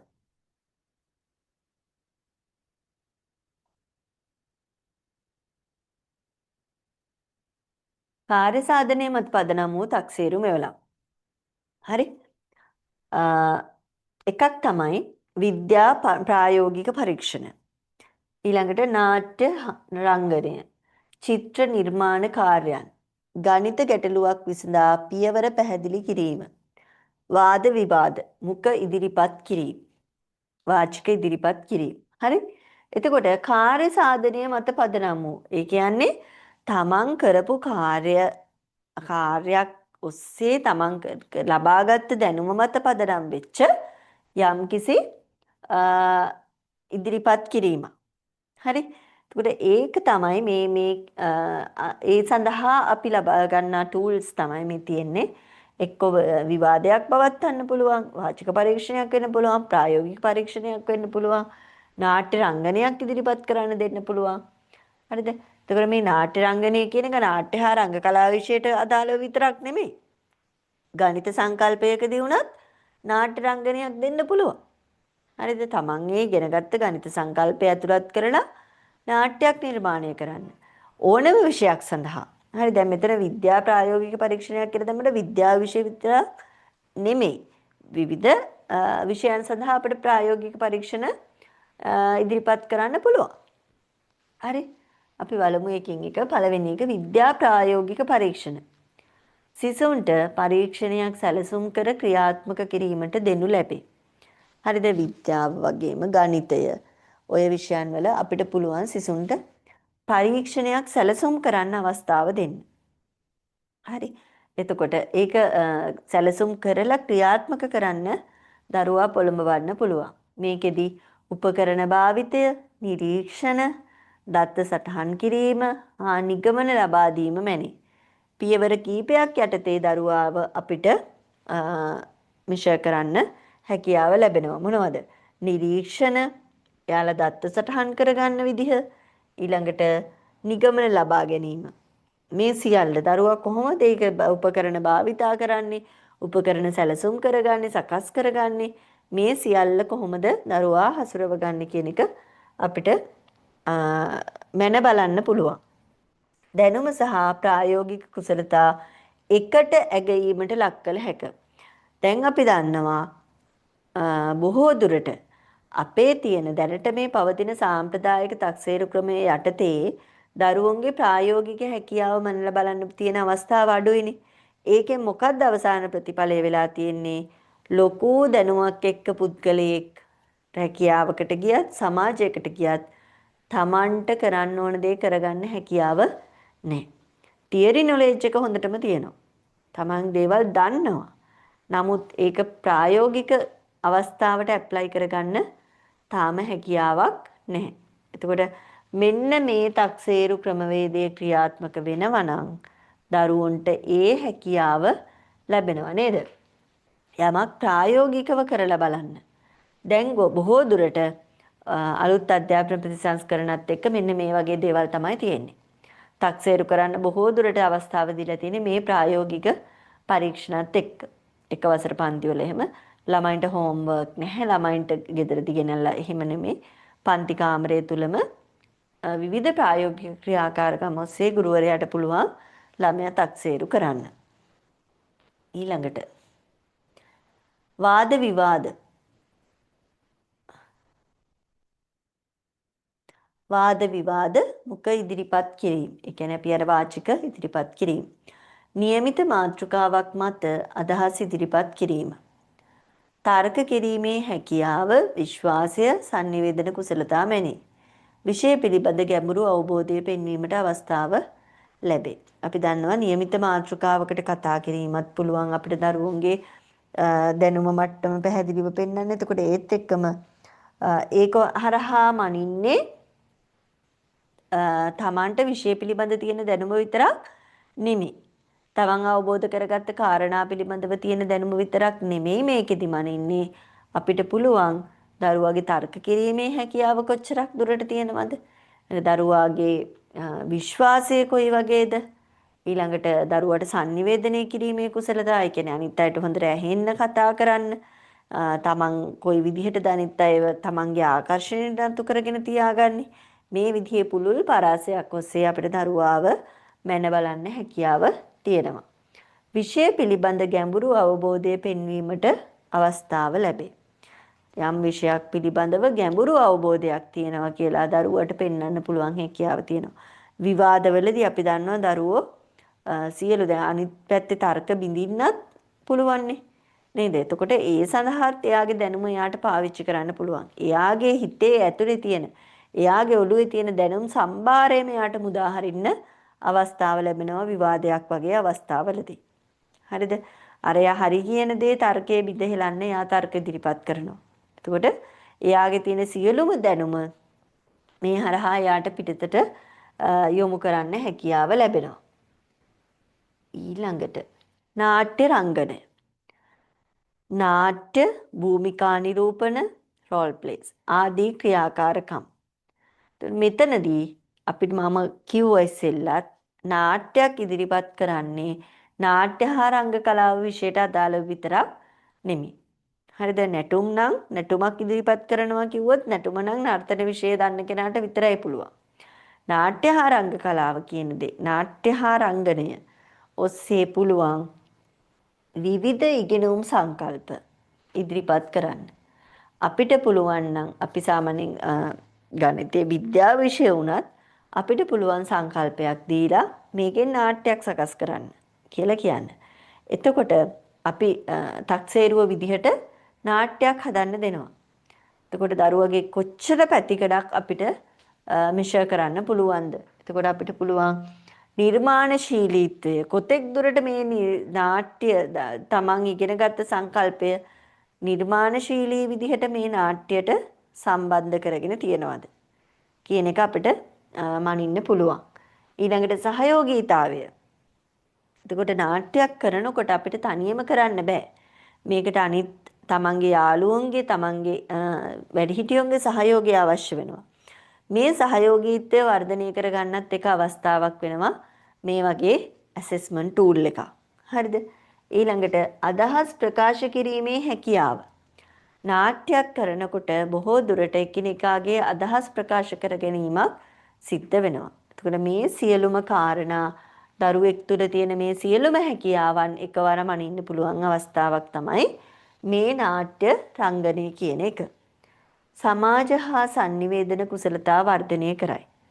එතකොට මේක තක්සේරුවෙන් නවතින්නේ නැහැ. ලකුණක් දීලා නවතින්නේ නැහැ. දැන් MCQ එකක් ගත්තොත් අර වෛශික මිනුමක් ගත්තොත් වෛශික මිනුමේදී ලකුණු ටික දුන්නා ඉවරයි. පේපර් එකට ලිව්වා කියලා දරුවගේ හැකියාවක් සංවර්ධනය වෙන්නේ නැහැ එතනදී. වාඩි වෙලා ලිව්වා කියලා වාඩි වෙලා ඉන්න හැකියාව වර්ධනය වෙනව නෙමෙයිනේ. නේද? ඒක මහ ලොකු හැකියාවක් නෙමෙයිනේ. අපි කියනවා තමයි පේපර් එක ලියන්න විනාඩි 40ක් තියෙනවා විනාඩි 40 වාඩිලා ඉන්න ඕනේ. පේපර් එක ලිව්වා කියලා නැගිටින්න බෑ කියලා. ඒකට අපි දියුණු කරන්න හදන්නේ දරුවාගේ වාඩි වෙලා සිටීමේ කුසලතාවයද? නෑ නේද? ඇත්තටම අපිට ඕනේ මෙන්න මේ සමාජ හා sannivedana කුසලතාවය වර්ධනය කරන්න. ඒකට මේ වගේ ප්‍රායෝගික අත්දැකීමක් එක්ක නාට්‍ය රංගනය වගේ ප්‍රායෝගික අත්දැකීමක් එක්ක ලොකු පරාසයකින් දරුවාව මනින්න පුළුවන්. ඒ වගේම අපි නොහිතන විදිහට දරුවගේ තවදුරටත් දැනුම වර්ධනය වෙන්නත් පුළුවන්. ඊළඟට හැකියාවන් වර්ධනය වෙන්නත් පුළුවන්. ආකල්ප වර්ධනය වෙන්නත් පුළුවන්. මොකද ඒ කියන්නේ තක්සේරුව හරහා මැනීමක් විතරක් නෙමෙයි සංවර්ධනයටත් අවස්ථාවක් ලැබෙනවා. මේ වගේ ප්‍රායෝගික ක්‍රියාකාරකම් මගින්. ඊළඟට චිත්‍ර නිර්මාණ කාර්යයන්. චිත්‍ර ඒකට මාදිලි මොඩල්ස් පෝස්ටර් නිර්මාණ ඉදිරිපත් කිරීම. එතකොට අපි දන්නවා චිත්‍ර විෂයත් එක්ක ගත්තාම දරුවන්ට තමන්ගේ විෂයට අදාළව චිත්‍ර අඳින්න පුළුවන්. ඒ වගේම වෙනත් විෂයන් වලදී චිත්‍ර හරහා අදහස් ඉදිරිපත් කරන්න පුළුවන්. අපි හිතමු සිංහල වගේ විෂයක් හරි රසාස්වාදය ඒ වගේ දෙයකදී ඊළඟට වෙනත් විද්‍යාව වගේ විෂයක් රූප සටහන් නිවැරදි රූප සටහන් මගින් තමන්ගේ දැනුම පෙන්වන්න හැකියාව ලැබෙනවා. මේත් එක්ක අපිට පුළුවන් මොනවද දරුවගේ මන බලන්න. නිර්මාණශීලීත්වය කොයි වගේද? කලාත්මක හැකියාව, ඒ වගේම සංකල්ප අවබෝධය කියන එකත් පෙන්වන්න පුළුවන්. ඒත් එක්ක දරුවගේ තව මොන වගේ ගුණාංග දියුණු කරන්න පුළුවන්ද? පිරිසිදුවට වැඩ කරන එක, තමන්ගේ සංයමය, නේද? පැහැදිලි බව, ඒ සියල්ලම මේක හරහා සංවර්ධනය කරන්න හැකියාව දරුවට ලැබෙනවා. හරි. ඊළඟට ගණිත ගැටලුවක් විසඳා පියවර පැහැදිලි කිරීම. ඔන්න තව එක අවස්ථාවක්. තව එක ක්‍රමවේදයක්. හරි ඇසෙස්මන්ට් ටූල් එකක් විදිහට ගන්න පුළුවන්. ගණිත ගැටලුව විසඳන්න පේපර් එකක් දීලා ගණිත ගැටලුව විසඳන්න අවස්ථාව දෙන එක විතරක් නෙමෙයි. ගණිත ගැටලුව දීලා ගණිත ගැටලුව විසඳලා මේක ඉදිරිපත් කරන්න කියන්න පුළුවන්. ගණිත ගැටලුව කොහොමද විසඳන්නේ කියලා දරුවට ඉදිරිපත් කරන්න අවස්ථාවක් දෙන්න පුළුවන්. අපිට ඇසෙස්මන්ට් එකක් විදිහට. හරි. එතකොට ගැටලුව විසඳන විට පියවරෙන් පියවර ක්‍රියාවලිය දැක්වීම. දරුවා ගණිත ගැටලුවක් විසඳනකොට එයා මේ ගැටලුව විසඳන ආකාරය පියවරෙන් පියවර පැහැදිලි කරන්න ඕනේ. වෙන කාරණාවක් පැහැදිලි කරනවා වගේ නෙමෙයි ගණිත ගැටලුවක් විසඳන පැහැදිලි කරනකොට පියවරෙන් පියවර නිවැරදි වෙන්න ඕනේ. හරිද? දැන් මම මේ කාරණා ටික කියාගෙන යනකොට මට පුළුවන් ඕනනම් මොකද්ද ආත්මීය මෙවලම් වලට කලින් වෛශික මෙවලම් ගැන කියන්න. සෝරි එහෙමනේ කිව්වේ. වෛශික මෙවලම් ඉස්සෙල්ලා ආත්මීය ඕනනම් මට පුළුවන් ආත්මීය මෙවලම් ඉස්සෙල්ලා කියලා වෛශික මෙවලම් පස්සේ කියන්න. නමුත් ගණිත ගැටලුවක් හදනකොට ඒ විදිහට කරන්න බෑ. අදාළ පියවර නිවැරදිව ගලපලා විස්තර කරන්න ඕනේ. හරිද? එතකොට මෙතනදී මේ පියවරවලදී ගණිත ගැටලුවක් විසඳීමේදී දරුවගේ තර්කණය, ගණිත ක්‍රමවේද භාවිතය සහ චින්තන මාලාව මෙනි. මෙතනදී පුළුල් හැකියාවන් මැනීමක් සිද්ධ වෙනවා. මොනවද? විසඳීමේ ක්‍රමවේදය, තර්කණය, තර්ක කරලානේ අපි මේක මෙහෙම වුණොත් මෙහෙම වෙනවා. හරිද? ඒ විදිහට තාර්කික හැකියාවත් එක්ක තමයි ගැටලුවක් විසඳන්න හැකියාව ලැබෙන්නේ. ඒ වගේම ගණිත ක්‍රමවේද භාවිතය සහ චින්තන මාලාව කොයි විදිහේ චින්තන ක්‍රමවේදයක්ද තියෙන්නේ කියලා බලන්න පුළුවන්. ඊළඟට නිවැරදි පිළිතුරට පමණක් නොව විසඳුම් ක්‍රියාවලියටද ලකුණු ලබා දිය හැකිය. මේක ඇසෙස්මන්ට් එකක් විදිහට ගන්නවා නම් දරුවා ගාන හදලා අවසානයේ උත්තරේ හරි ගියාම ලකුණු 10ක් දෙනව නෙමෙයි.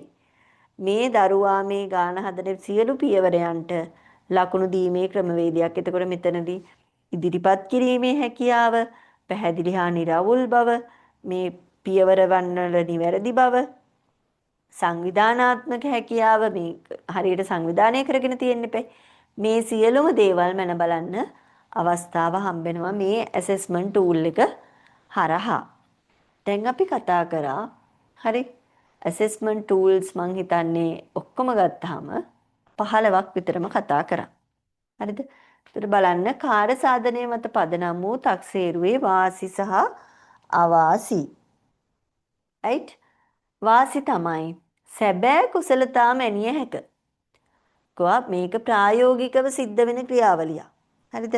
මේක ප්‍රායෝගිකව සිද්ධ වෙන ක්‍රියාවලියක් වුණාම දරුවා මේ තමන් ඉගෙනගත්ත සංකල්පය ප්‍රායෝගික ජීවිතේ සැබෑ ලෝකේ කොයිතරම් දුරට පාවිච්චි කරනවද කියන එක අපිට පහසුවෙන් මැනලා බලන්න හැකියාව තියෙනවා. එතකොට මේක සැබෑ ලෝකයේ කුසලතා මැන බලන්න අවස්ථාවක් වෙනවා. ඊළඟට ගැඹුරු අවබෝධය පෙන්වීමට අවස්ථාවක් ලැබෙනවා. එතකොට මේ වගේ දෙයක් නිකං කරන්න බෑ ගැඹුරු අවබෝධයක් නැතුව. දැන් අපි ගත්තොත් නාට්‍යයක් කරනවා නම් ඇත්තටම නාට්‍ය කරන්න කලින් තමන් ඉගෙනගත්ත සංකල්පය පිළිබඳ හොඳ දැනුමක් තියෙනවා. තමන් ඉගෙනගත්ත සංකල්පය පිළිබඳව දැනුම හරියට නැතුව අපිට ඒක නාට්‍යයක් නිර්මාණය කරන්න තැනට දක්වා යන්න බැහැනේ. ඒ නිසා තමන් ඉගෙනගත්ත සංකල්පය පිළිබඳ හොඳ අවබෝධයක්. එයාට ඒ අවබෝධය නැත්තම් මේ වගේ ඇසෙස්මන්ට් එකක් කරහා තමන්ට අඩුවිච්ච අවබෝධය දරුවා සපුර ගන්න උත්සාහ කරනවා. හරිද? තමන් ඒ සංකල්පයත් එක්ක නැත්තම් සංකල්පය හරියටම අවබෝධ කරගෙන ඉන්න උත්සාහ කරනවා. හරි? එතකොට දැන් අපි ගත්තොත් ඉංග්‍රීසි ඩ්‍රාමා එකක් ගත්තොත් හරි?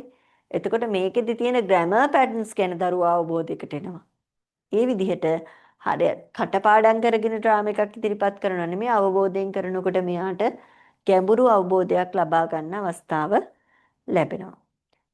නිර්මාණශීලීත්වය හා sannivedana කුසලතා වර්ධනය කරයි. එතකොට අපිට දරුවෙක්ගේ මේ මං කිව්වා ඇසෙස්මන්ට් ටූල් එකක් හරහා අපි දරුවගේ හැකියාව මැනලා බැලීමෙන් විතරක් සෑහීමකටපත් නොවි අපිට තවදුරටත් දරුවා සංවර්ධනය කරන්න අවස්ථාවක් මේ හරහා ලබලා දෙනවා. ඒක තමයි මේ නිර්මාණශීලීත්වය සහ sannivedana හැකියාවන් වර්ධනය වෙනවා. සිසුන්ගේ ක්‍රියාකාරී සහභාගීත්වය වැඩි කරයි. එතකොට අර සාම්ප්‍රදායික පේපර් එකකට උත්තර ලියනවා වගේ සාම්ප්‍රදායික රචනා ප්‍රශ්නයකට උත්තර ලියනවට වඩා සමහර දරුවෝ කැමති මේ විදිහට වෙනස් අත්දැකීම් වලට මුහුණ දෙන්න. හරිද? මේ වගේ විවිධත්වයක් එක්ක ආවහම දරුවෝ පෙළඹෙනවා ඉබේම මේක එයා දන්නෙත් නැහැ මේක තක්සේරුවක් කියලා. හරිද? පේපර් එකක් දෙනකොට දරුවට ඔළුවේ මහා බරක් තියෙනවා. මේකට පාඩම් කරලා රැලින් කපලා ඒ විදිහටනේ. එහෙම නෙමෙයි මේ නාට්‍ය රංගනයක් ඔස්සේ අපිට පුළුවන් දරුවව පොළඹවන්න නොදැනුවත්වම තක්සේරුවකට යොමු වෙන්න අරින්න එයා දන්නේත් නැතුව. ඊළඟට මේකෙත් අවාසි තියෙනවා. හරිද? අපි හිතනවට වැඩිය වාසි පැත්තට වගේම අවාසි පැත්තත් මේකේ තියෙනවා. පළවෙනි එක තමයි අර කතා කරා වගේ ශ්‍රේණිගත කිරීම සඳහා වැඩි කාලයක් අවශ්‍ය වෙයි. අපිට මේකට ලකුණක් දෙන්න ගියාම හරි අමාරුයි. හරිද? එක දිහා වෙනම බලලා එකිනෙකට වෙනම කාලය වැය කරලා ලොකු කැපවීමක් කරන්න සිද්ධ වෙනවා මේ වගේ ඇසෙස්මන්ට් එකකට ලකුණු ලබා දෙන්න. රූබ්‍රික් නොමැති නම් පක්ෂග්‍රාහීත්වය ඇතිවිය හැක. රූබ්‍රික් ඒ කියන්නේ මේකට අදාළ ලකුණු දීමේ ක්‍රමවේදය, ලකුණු දීමේ ක්‍රියාපටිපාටිය නිවැරදිව නැත්නම් පක්ෂග්‍රාහීත්වයක් ඇති වෙන්න පුළුවන්. දැන් නිවැරදි රූබ්‍රික් පාවිච්චි කරන්න ඕනේ මේ හරහා. රූබ්‍රික් තිබුණත් සමහර වෙලාවට එක් පියවරවලදී අපිට ලකුණු දීමේදී වෙනස් අවස්ථා එන්න පුළුවන්. විශාල ශිෂ්‍ය සංඛ්‍යාව සඳහා අපහසු විය හැකිය. ඔව්. අර ඉස්සෙල්ලා කතා කරා වගේ විශාල ශිෂ්‍ය සංඛ්‍යාවක් හිටියොත් මේක කරන්න අමාරුයි. හරිද? ළමයි 50කටක් එක්ක හැමදාම නාට්‍ය කර ඉන්න හම්බ වෙන්නේ නැහැ. ඒ වගේම තමයි අර වාචක ඉදිරිපත් කිරීම විවාද ඔය සියල්ල කරන්න පුළුවන් ප්‍රමාණය සීමිතයි අපිට. හරි. ඊළඟට සැලසුම් කිරීම හා සංවිධානය කිරීම සංකීර්ණයි. දැන් අපි නාට්‍ය රංගනයක් කියලා කිව්වොත් අපි යාලට වෙනම අවස්ථාවක් දෙන්න ඕන මේකට සූදානම් වෙන්න. හරි සමහරවිට මේකට මේගොල්ලෝ කොස්ටියම්ස් හදාගන්න ඊළඟට තැනක් ඕනේ මේක කරන්න. සුවිශේෂී ස්ථානයක් ඕනේ, ස්ටේජ් එකක් ඕනේ. සවුන්ඩ්ස් ඕනනම් ඒව සපයන්න ඕනේ. හරිද? එයාලට සූදානම් වෙන්න අවස්ථාවක් තියෙන්න ඕනේ. ඒ වගේ සැලසුම් කිරීම හා සංවිධානය කිරීම කියන දේ වඩාත් සංකීර්ණයි මේ අපි කතා කරපු කාර්ය සාධනය මත පදනම් වූ තක්සේරු ක්‍රමවේදය තුල. හරි දැන් එතකොට අපි මේකේ කතා කරා තක්සේරු මෙවලම්. මං කිව්වා තක්සේරු මෙවලමක් කියලා කියන්නේ දරුවාගේ තියෙන දැනුම හැකියාව ඊළඟට ආකල්ප කොච්චරක් දුරට වර්ධනය වෙලාද කියලා මනින්න අපිට තියෙන උපකරණයට.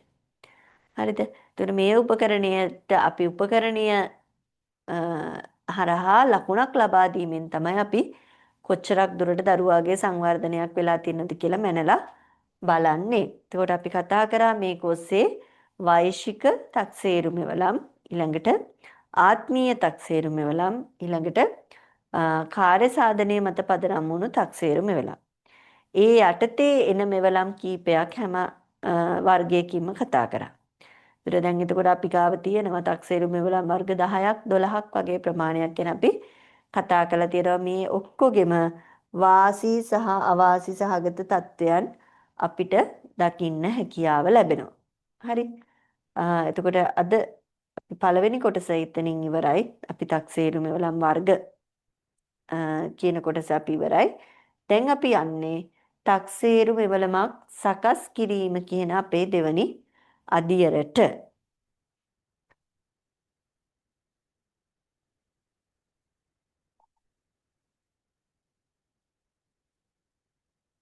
හරි.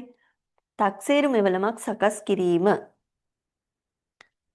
දැන් අපි දන්නවා අපිට තක්සේරුවක් කරන්න අවශ්‍ය වුණාම අපි මේ තක්සේරු මෙවලම සකස් කිරීම තමයි අපේ මූලික පියවර වෙන්නේ. හරිද? දැන් අපි අර කියපු ආකාරය අපි දැන් තක්සේරු වර්ග කීපයක් කතා කරානේ. බොහෝ දුරට තවමත් අර සාම්ප්‍රදායික ක්‍රමවේදයත් එක්ක සලකලා අපි ගොඩක් දෙනෙක් පුරුදු වෙලා ඉන්නවා පේපර් එකකට සීමා වෙන්න. හරි? එතකොට අපි කරන්නේ තක්සේරු මෙවලමක් සකස් කිරීම. කොයි ආකාරයටද සිද්ධ වෙන්නේ කියලා අපි පියවරෙන් පියවර බලමු. පියවර 1. පළවෙනි පියවර විදිහට අරමුණ නිර්වචනය කිරීම. අපි හඳුනා ගන්න ඕනේ මේ තක්සේරුව සිද්ධ කිරීමේ අරමුණ මොකක්ද කියලා. හරිද? එතකොට ඇයි කියලා මම වරහන් ඇතුලේ දාලා තියෙනවා. ඇයි අපි මේ තක්සේරුව කරන්නේ? හරිද? පළවෙනි කාරණාව තමයි තක්සේරුව සකස් කිරීමට පෙර ඔබගේ තක්සේරු කිරීමේ අභිප්‍රාය පැහැදිලිව තහවුරු කළ යුතුයි. හරි? අභිප්‍රාය මේක මොකටද තක්සේරු කරන්නේ? මම මේ කරන්නේ කුමක් සඳහාද? යන්නට නිවැරදි පිළිතුරු තිබිය යුතුයි. ඔබ තෝරා ගන්නා තක්සේරු මෙවලම ඔබේ අරමුණට ඍජුව ගැළපිය යුතුයි. හරි දැන් එතකොට මම කිව්වා අපිට ඕන වෙනවා දරුවන්ගේ විවිධ හැකියාවන් තක්සේරු කරන්න. හරිද? ඒ හැම එකටම දැන් අපිට අවශ්‍ය නම් දරුවාගේ sannivedana හැකියාව තක්සේරු කරන්න අපි ඒකට sannivedana හැකියාව තක්සේරු කළ හැකි තක්සේරු උපකරණයක් තෝරගන්න ඕනේ. හරිද? මං කියවනේ දරුවගේ බර බලන්න බර මැනීමේ උපකරණයක් ඕනේ. හරිද? දරුවගේ උස බලන්න උස මැනීමේ උපකරණයක් ඕනේ. ඊළඟට දරුවගේ දරුවට උණ හැදිලාද කියලා බලන්න උණ ශරීර උෂ්ණත්වය මැනීමේ උපකරණයක් ඕනේ. හරිද? අපිට ඕන දේවල් තියෙනවනේ. අපි දැනුම පරීක්ෂා කරනවා කියන්නේ දරුවගේ කාර්ය සාධනය පරීක්ෂා කරනවා කියන්නේ දරුවගේ හැකියාව සමාන හැකියාවන් නෙමෙයි හැමතිස්සෙම පරීක්ෂා කරන්නේ. සමහර වෙලාවක අපිට පුළුවන් අපිට අවශ්‍ය වෙනවා දරුවාගේ sannivedana හැකියාව පරීක්ෂා කරන්න. සමහර වෙලාවට අපිට දරුවගේ මතකය පරීක්ෂා කරන්න. හරිද? සමහර වෙලාවට ඕනේ වාචික හැකියාවන් පරීක්ෂා කරන්න. ඉදිරිපත් වීම සංවිධානාත්මක බව ඔය විදිහට අපි දැනගන්න ඕනේ අපිට දරුවගේ මොන විදිහේ දේවල්ද පරීක්ෂා කරන්න අවශ්‍ය වෙන්නේ කියලා. මොන විදිහේ හැකියාවන්ද අපිට අඳුර ගන්න ඕනි කියලා. හරිද? මේකෙදි එක එක කාරණාවලදී එක එක විදිහයි. දැන් මේක අපි දන්නවා තක්සේරු වර්ග තියෙනවා ආකෘතික තක්සේරු සාරාංශගත තක්සේරු ඊළඟට ওই විදිහට තක්සේරු වර්ග තියෙනවනේ. අපි අන්නේ තක්සේරු වර්ගයත් එක්ක අපි මොන අවස්ථාවේදීද මේක තක්සේරු කරන්නේ? පාඩමක් යන අතරතුරද? පාඩම අවසන් වෙලාද? එහෙම නැත්නම් මොනවා හරි පාඨමාලාවක් සඳහා දරුවෝ තෝරගන්නද? හරි. ඒ වගේ අපි මොන අවස්ථාවටද මේක තෝරගන්නේ කියන එක අපි ඉස්සෙල්ලා අවබෝධයක් තියෙන්න ඕනි. හරිද? ඒක තමයි අපේ පළවෙනි කාරණාව අරමුණ නිර්වචනය කරන්න. තමන් මේ තක්සේරුව කරන්නේ මොන අරමුණක් උදෙසාද?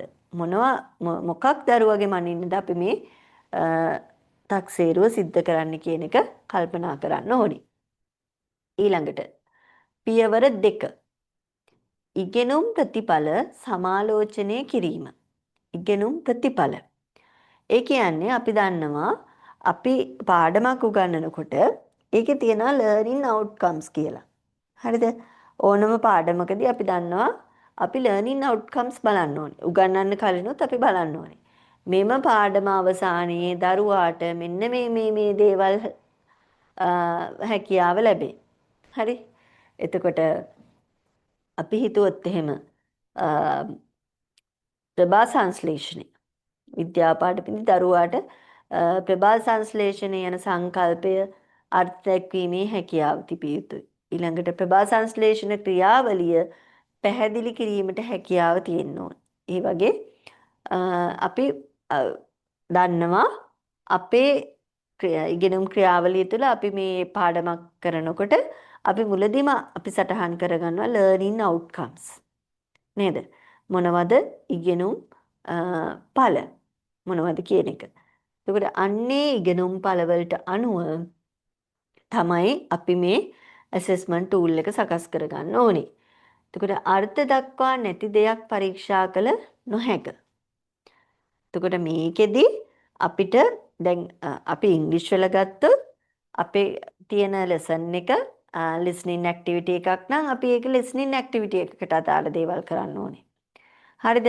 listening activity එකක් දීලා තිබුණොත් ඒකේ තියෙනවනේ දරුවාට යමක් අහලා අවබෝධ කර ගැනීමේ හැකියාව වර්ධනය කරන්න. එහෙම දෙයකදී අපි කොලයක ලියලා දීලා මේක බලාගෙන උත්තර ලියන්න කියලා දුන්නොත් ඒ හැකියාව වර්ධනය වෙන්නේ නැහැ. එතකොට අනිවාර්යයෙන්ම අර්ථ දක්වා නැති දෙයක් පරීක්ෂා කළ නොහැක. අපේ learning outcomes වල නැති දේවල් අපි පරීක්ෂා කරන්න යන්නේ නැහැ. හරිද? අපේ ඒ පාඩමට අදාළව මෙන්න මේ දේවල් නම් අපි ඉගෙනුම් ඵල විදිහට බලාපොරොත්තු වෙන්නේ. ඒවට අදාළ දෙයක් තමයි අපි assessment tool එක හරහා බලාපොරොත්තු වෙන්නේ. ඊළඟට එම නිසා තක්සේරුවක් සකස් කිරීමට පෙර ඉගෙනුම් ඉලක්ක learning outcomes පැහැදිලිව සමාලෝචනය කළ යුතුය. විෂය නිර්දේශයේ අරමුණු දෙස බලන්න. අපිට දීලා තියෙනවා අපි කොයි විදිහට ඉගෙනුවත් අපි දන්නවා අපි යටත් වෙලා ඉන්නවා අපේ විෂය නිර්දේශයට අපේ සිලබස් එකට. නේද? අපි මොනවා කරත් අපිට සමහර වෙලාවට හිතෙනවා මේ විෂය නිර්දේශයේ තියෙන දේවල් අදාළ වෙන්නේ නැහැ, වැඩක් නැහැ. ওই වගේ දේවල් අපිට එක එක අදහස් එනවනේ. ඔය මොන අදහස ආවත් අපි හිතනවා මේකේ මේ සිලබස් එකේ තියෙන දේවල් උගන්නලා කොච්චර කොයි කාලයක් ඉගෙනුවත් අපිට ළමයිව අවශ්‍ය තැනට ගේන්න බෑ කියලා. නේද? එතකොට එහෙම වුණත් අපි බැඳිලා ඉන්නවා විෂය නිර්දේශය ආවරණය කරන්න. ඒ නිසා අනිවාර්යයෙන්ම විෂය නිර්දේශයේ අරමුණු දිහා බලන්න ඕනේ.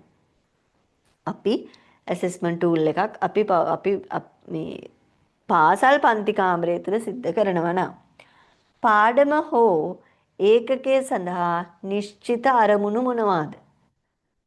දැන් අපි විෂය නිර්දේශයට අනුව සහ පාඩම හෝ ඒකකයේ සඳහා නිශ්චිත අරමුණු සඳහන් වෙලා තියෙනවා.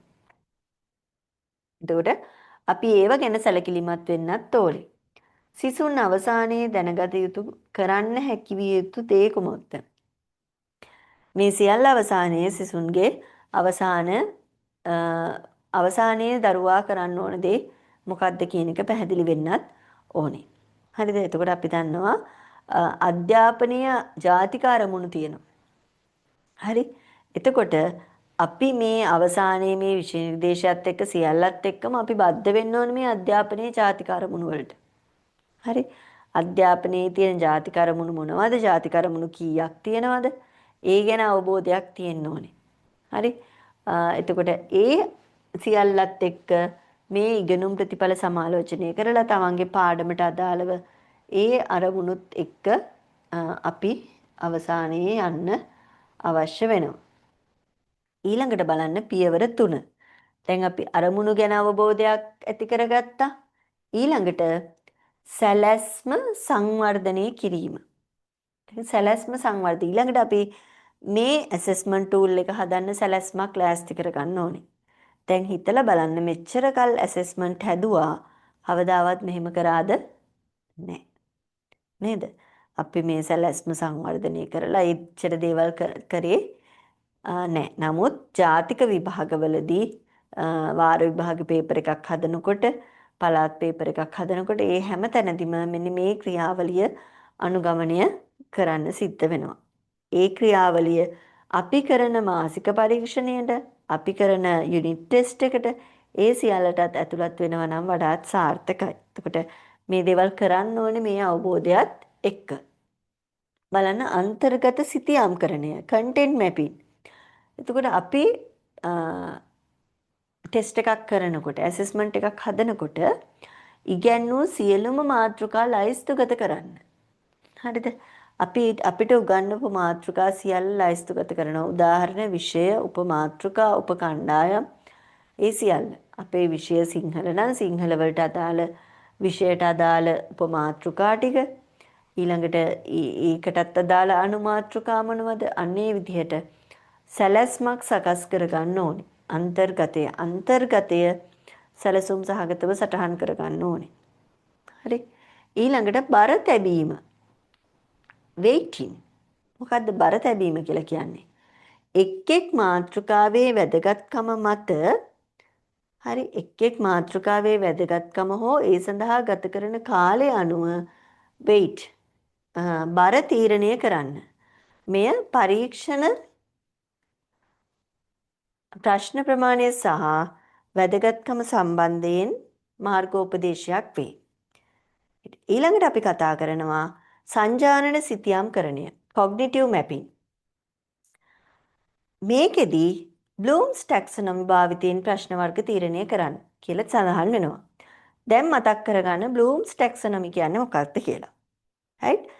බ්ලූම්ස් ටැක්සනොමි එකට අදාළව අපි ඉගෙනගෙන තියෙනවා මං හිතන්නේ මතක ඇති මතකය remembering ඊළඟට understanding applying analyzing evaluating මේ කාරණා සියල්ලම මෙතනදී අපි කතා කරනවා.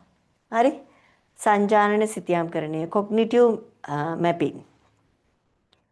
මෙතනදී බර තැබීම එක මාතෘකාවේ වැදගත්කම හෝ ඒ සඳහා ගත කරන කාලය අනුව බර තීරණය වේ. මෙය පරීක්ෂණ ප්‍රශ්න ප්‍රමාණය සහ වැදගත්කම සම්බන්ධයෙන් මාර්ගෝපදේශයක් වේ. එතකොට බර තැබීමේදී අපි වඩාත් හර විෂය කරුණු වලට වඩාත්ම දරුවාට ගැඹුරින් අවබෝධයක් ලබා දෙන්න ඕනේ විෂය කරුණු වලට වැඩි ප්‍රමාණයක් අපි උගන්වන්න කාලය යොදවපු විෂය කරුණු වලට මාතෘකාවලට වැඩි බරක් යොදවන්න ඕනේ. හරිද? එතකොට ඒ සඳහා අපි අපේ ඇසෙස්මන්ට් ටූල් එකේ වැඩි නැඹුරුතාවයක් දක්වන්න ඕනේ. වැඩි කොටසක් ඒ වෙනුවෙන් යොමු කරන්න ඕනේ. හරිද? ඊළඟට සංජානන සිතියම්කරණයේදී බ්ලූම්ස් ටැක්සනොමි එක දැන් අපි කතා කරලා තියෙනවා. මම කලින් සෙෂන් එකෙත් මම කතා කරා බ්ලූම්ස් මොනවද කියලා තියෙන්නේ කියන එක ගැන. එතකොට බ්ලූම්ස් ටැක්සනොමි එකට අනුව අපි රිමෙම්බරින් ඊළඟට මතකය, අවබෝධය, විශ්ලේෂණය, යෙදවීම, සංශ්ලේෂණය, නිර්මාණය ඔය කියන කාරණා මේ හැම ආකාරයකින්ම ප්‍රශ්න ඇතුළත් කරන්න ඕනේ. හරිද? එතකොට රිමෙම්බරින් පහසු. මතකය කියන එක ඊටාම පහසුවෙන් අපිට ළමයෙක්ට ලබා දෙන්න පුළුවන් දෙයක්. ඒකනේ මම කියන්නේ කටපාඩම් කරලත් උත්තරයක් දෙන්න පුළුවන් දේවල් තියෙනවානේ. ඒතර මතකය කියන දේ පහසු ගැටලු විදිහට තමයි අපි පහසු ගැටලු විදිහට තමයි අපි වෙන් කරන්නේ. ඊළඟට අවබෝධය.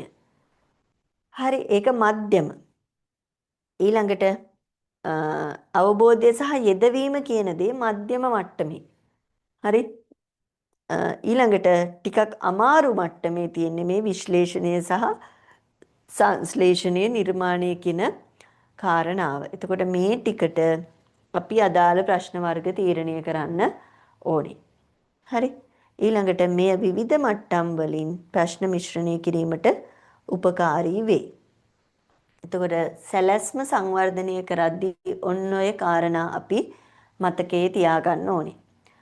අන්තර්ගත සිතියම්කරණය කියන්නේ අපි මාතෘකා ලයිස්තුගත කරන්න ඕනේ, වැඩි බරක් දෙන්න ඕන මොකටද කියන එක හඳුර ගන්න ඕනේ.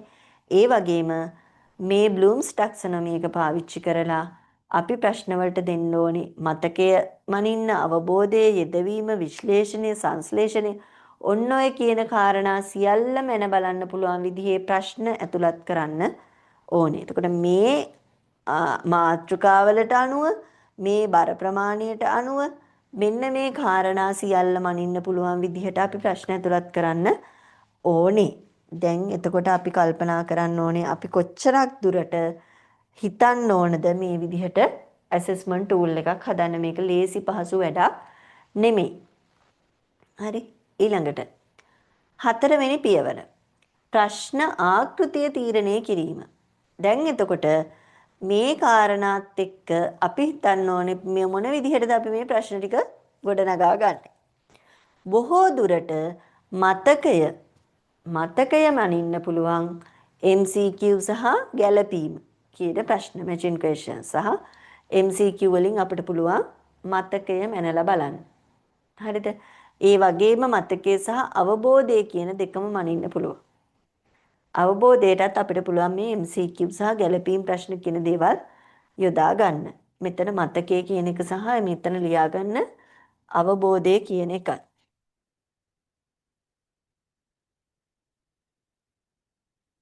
හරි මතකය සහ අවබෝධය දෙකම.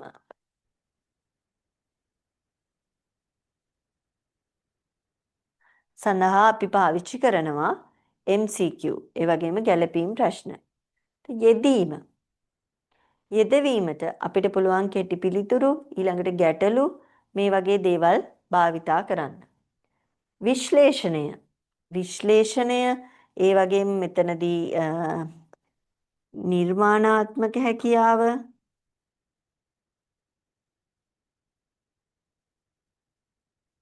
නිර්මාණශීලීත්වය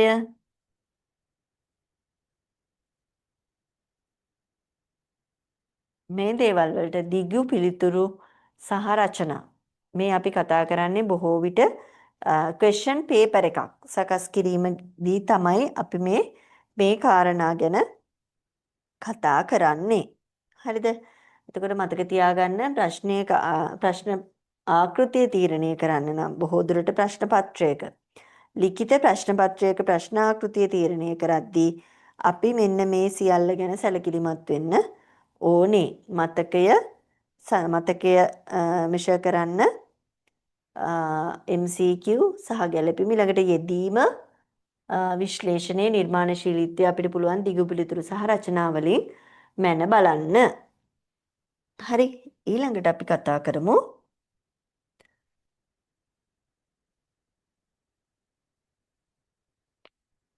නිල් පත්‍ර වගුව සකස් කරන්න. ඔයාලා දන්නවද මොකක්ද මේ නිල් පත්‍ර වගුව කියලා කියන්නේ? ඔව්. අපි ගුරුවරු විදිහට මං හිතනවා මේක ගැන අවබෝධයක් තියෙනවා කියලා බ්ලූ ප්‍රින්ට් එක කියලා අපි අහලා තියෙනවානේ. හරිද? මේ බ්ලූ ප්‍රින්ට් එක කියන එක ගොඩක් වැදගත් අපි ප්‍රශ්න පත්‍රයක් සකස් කරන්න ගියාම. දැන් අර අපි කියපු කාරණා ඔක්කොම අපේ ඔළුවේ තියෙනවනේ. හරිද? දැන් මේකෙදි විෂය අන්තර්ගතය විෂයේ තියෙන අන්තර්ගතය ගැන හිතන්න ඕනේ. ඊළඟට අර කියපු බ්ලූම්ස් ටැක්සොනොමි එකත් මේකට දාන්න ඕනේ. ඊළඟට නේද?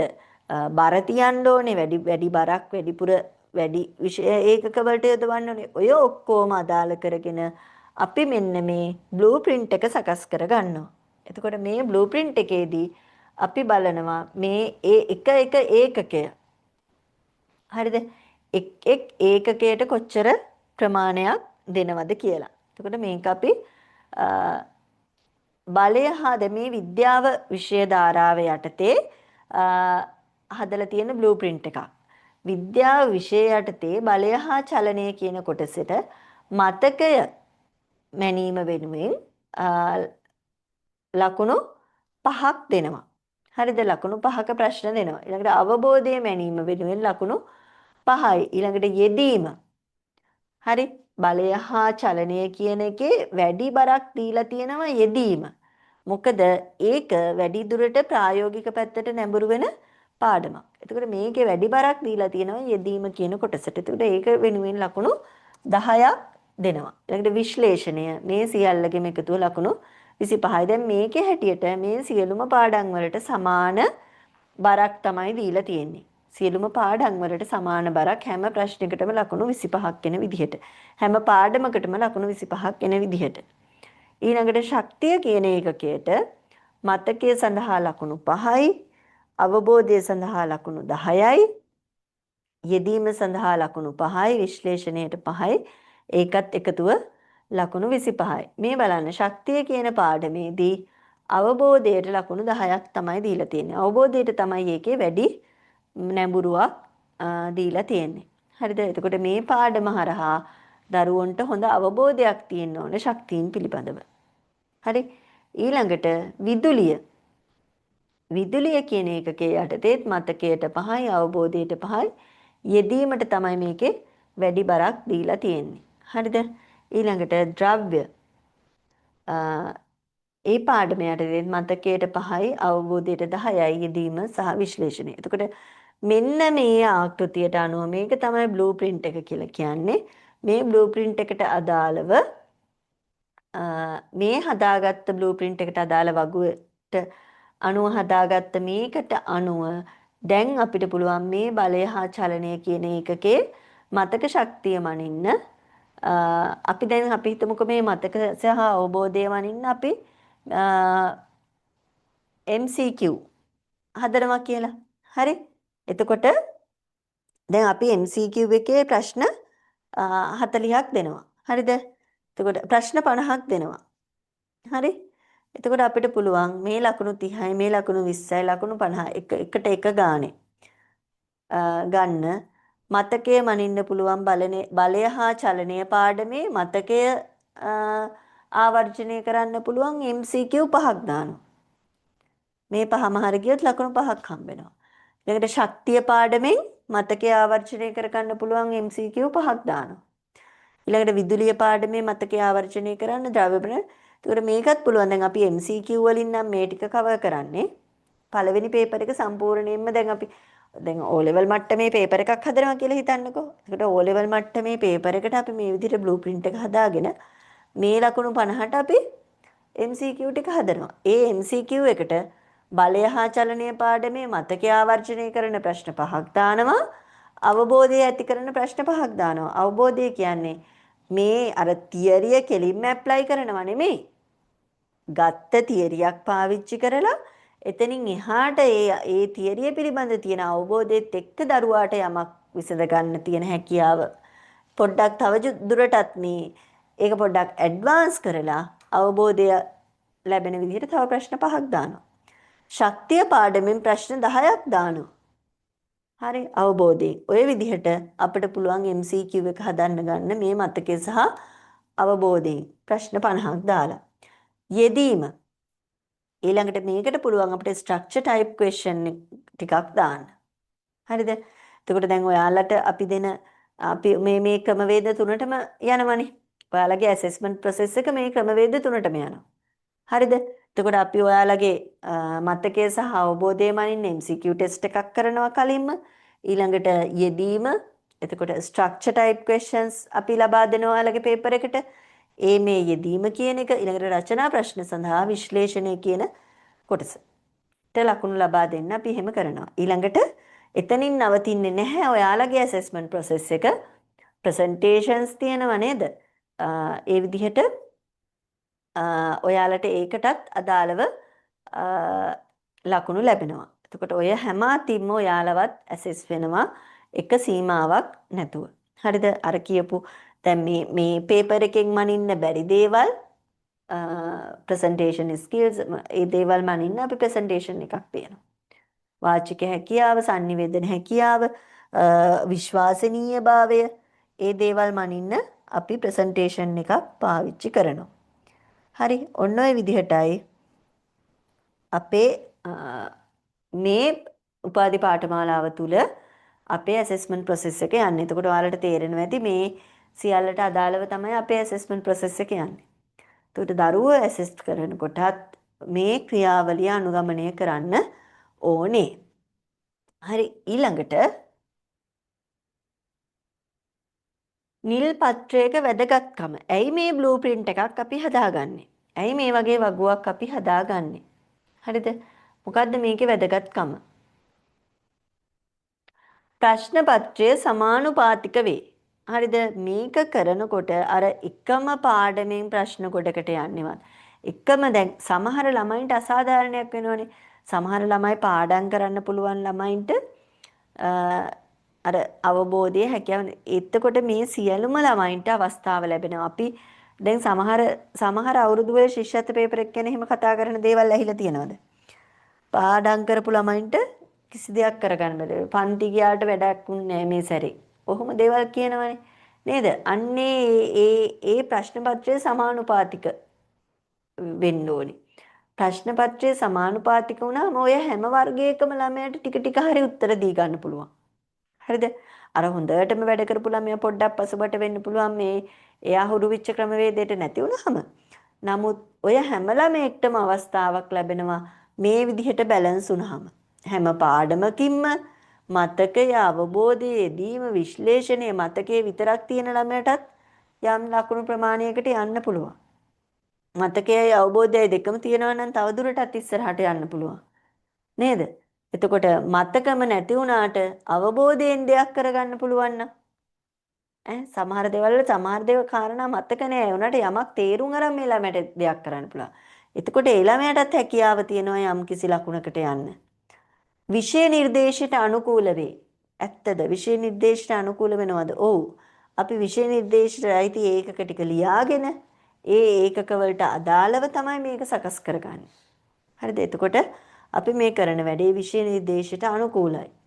උසස් හා පහත් මට්ටම් දෙකම ආවරණය වේ. උසස් හා පහත් මට්ටම් දෙකම ආවරණය වෙනවා. ඔව්. එතකොට අපි කතා කරා මේ මතකයේ අවබෝධය වගේ දේවල් පහසු ප්‍රශ්න. මේවා යෙදීම විශ්ලේෂණය වගේ දේවල් දුෂ්කර ප්‍රශ්න කියලා අපි කලින් කතා කරා. නේද? එතකොට මේ සියල්ලටම අවස්ථාව හම්බෙනවා. අසාධාරණ ප්‍රශ්න වළක්වයි. අසාධාරණ ප්‍රශ්න වළක්වනවා. ඒ කියන්නේ දරුවන්ට අපි පාඩමෙන් පිට යන්නේ නැහැ. නේද? අපි සිලබස් එකකින් පිටතට යන්නේ. ලකුණු බෙදා හැරීම පැහැදිලි වේ. මේකට අනුව අපිට ලකුණු බෙදා හැරීම පැහැදිලි කරගන්න හැකියාව ලැබෙනවා. හරි, ওই ටික තමයි බ්ලූ ප්‍රින්ට් එකකින් අපිට තියෙන වැදගත්කම. පියවර 5. දුෂ්කරතා මට්ටම තීරණය කිරීම. එතකොට පහසු, සාමාන්‍ය සහ දුෂ්කර ලෙස බෙදන්න. උදාහරණයක් පහසු ප්‍රශ්න 140යි, සාමාන්‍ය ප්‍රශ්න 140යි, අපහසු ප්‍රශ්න 120යි. මෙය සියලුම සිසුන්ට සාධාරණ සහතික කරේ. එතකොට දැන් මේක බලන්න. දැන් පහසු ප්‍රශ්න කියලා කිව්වට දැන් අපි හිතන්න පුළුවන් මේක මේ මතකයේ තියෙන ප්‍රශ්න, අවබෝධයේ තියෙන ප්‍රශ්න සියල්ලම අනිවාර්යයෙන්ම පහසු මට්ටමේ නෑ. අපිට මේක විවිධ මට්ටම් වලින් දෙන්න පුළුවන්. නේද? MCQ විච්චපලියටම මේක ලේසි නෑ. ඒ හැම එකකින්ම මතකයේ විතරක් මනින්නේ නෑ. ඒතකොට මේ දේවල් අපිට බැලන්ස් කරගන්න අවශ්‍ය වෙනවා. පේපර් එකේ කොච්චරක් පහසු ප්‍රශ්න දෙනවද? කොච්චරක් සාමාන්‍ය ප්‍රශ්න දෙනවද? මේකෙම අපිට මාක් කරගන්න පුළුවන්. මේ මතකයේ මේකෙන් දෙන ප්‍රශ්න මෙතනින් එකක් නේද? අපිට මේකෙම පොඩ්ඩක් වෙන් කරගන්න පුළුවන්. දැන් අපිට 140ක් දෙනවා නම් ලකුණු 40කට හරි ලකුණු 40කට අපි පහසු ප්‍රශ්න වෙන් කරගන්නවා. එතකොට මෙතනින් 1යි මෙතනින් 1යි ওই විදිහට එකක් පහසු ප්‍රශ්නයක් දෙනවා. හරිද? 4යි. ඊට පස්සේ මේකෙන් 1යි මේකෙන් 2යි ওই විදිහට අපිට පුළුවන් වෙන් කරගන්න කොයි විදිහටද අපි පහසු ප්‍රශ්න ලබා දෙන්නේ කියන එක. ඊට පස්සේ පහසු ප්‍රශ්න 140යි ඊළඟට අපි කතා කරා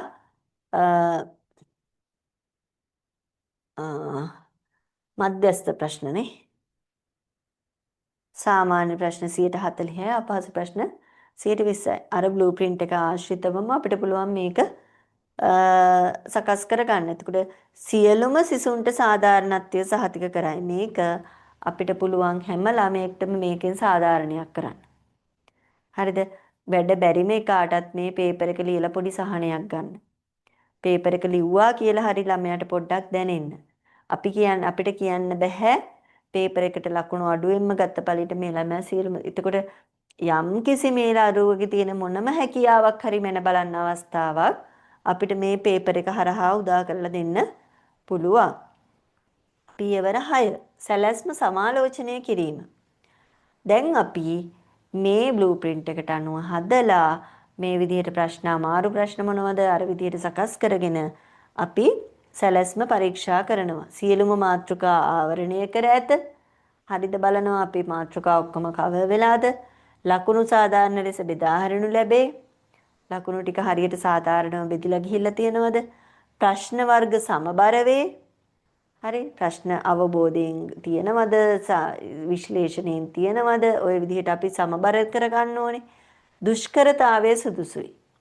ඒ කියන්නේ පහසු ප්‍රශ්න තියෙනවද? සාමාන්‍ය ප්‍රශ්න තියෙනවද? දුෂ්කරතාවයේ විවිධ මට්ටම් වලට ගැලපෙන ප්‍රශ්න තියෙනවද? කියන දේ මෙන්න මේ කාරණා ටික ඔක්කොම තියෙනවද කියන එක සහතික කරගන්න ඕනේ අපේ ඇසෙස්මන්ට් ටූල් එක හදන්න කලින්. මෙමගින් සැලැස්ම සම්පූර්ණ සහ විශ්වාසදායක බව සහතික කෙරේ. එතකොට මේ කාරණා ටික සම්පූර්ණයි නම් අපිට ඊළඟට යන්න පුළුවන් පියවර 7 ප්‍රශ්න සකස් කිරීම. හරි.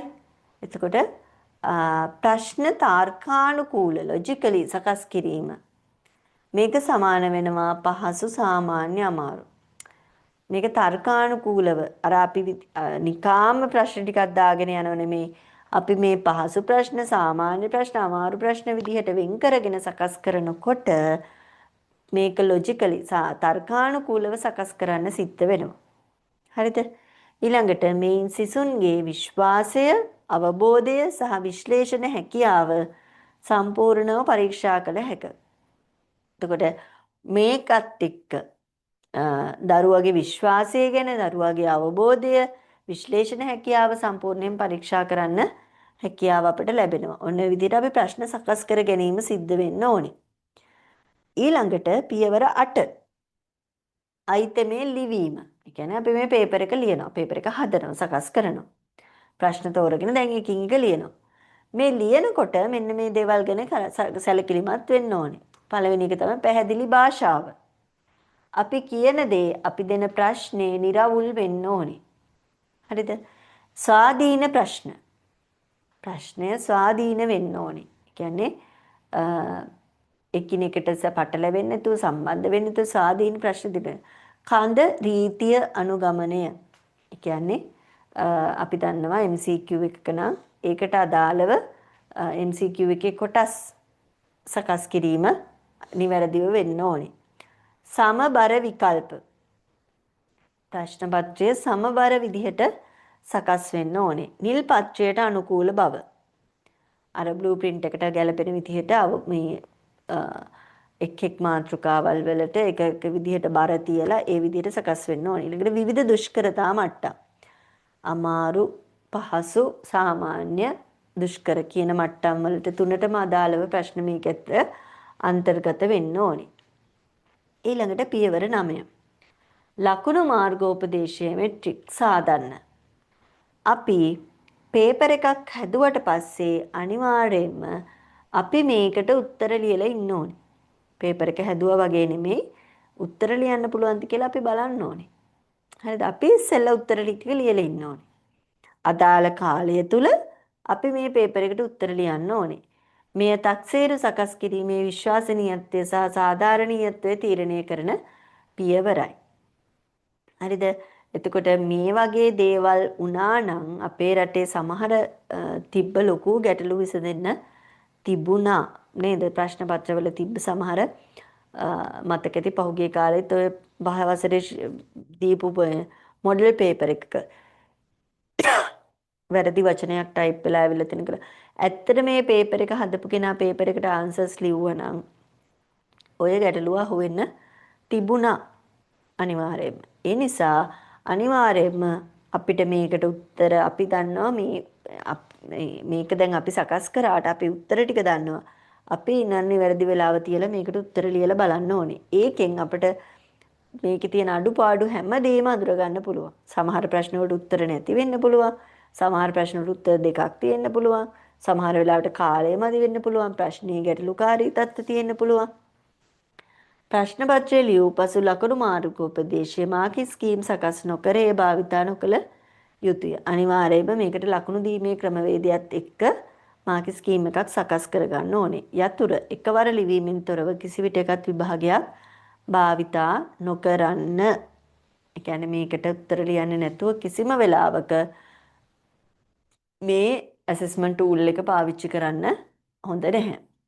ඊළඟ පියවර විදිහට මෙන්න වැදගත්ම කාරණාව මේක බාහිර සමාලෝචනයක් පියර් රිවිව් එකකට යන්න ඕනේ. ඒ කියන්නේ ඔබ සකස් කළ ප්‍රශ්න පත්‍රය වෙනත් ගුරුවරයෙකුට සගයෙකුට විෂය ප්‍රධානවරයෙකුට සමාලෝචනය සඳහා දීමයි. මේ තක්සේරු ගුණාත්මක භාවය තහවුරු කරන අවසන් පියවරයි. අපි පේපර් එකක් හැදුවා නම් මේක අපිත් එක්ක වැඩ කරන තව ගුරුවරයෙක්ට දෙන්න ඕනේ. මේක බලන්න කියවලා බලන්න මෙයාටත් මේකට උත්තර ලියන්න කියන්න. හරිද? අපිට වඩාත් විශ්වාසනීයත්වයෙන් අවශ්‍ය පේපර් එකක් නම් අපි අනිවාර්යයෙන් මෙයාටත් මේකට ආන්සර්ස් ලියන්න කියලා දෙන්න ඕනේ. ආන්සර්ස් ලියලා එයත් එක්ක මාකි ස්කීම් එකත් අරගෙන සාකච්ඡා කරන්න ඕනේ. ආන්සර්ස් ලියලා විතරක් බෑ මාකි ස්කීම් එකත් අපි හදපු මාකි ස්කීම් එකත් එක්ක එයත් එක්ක සාකච්ඡා කරන්න ඕනේ. එතකොට අපිට ගොඩක් දේවල් අවබෝධ කරගන්න පුළුවන්.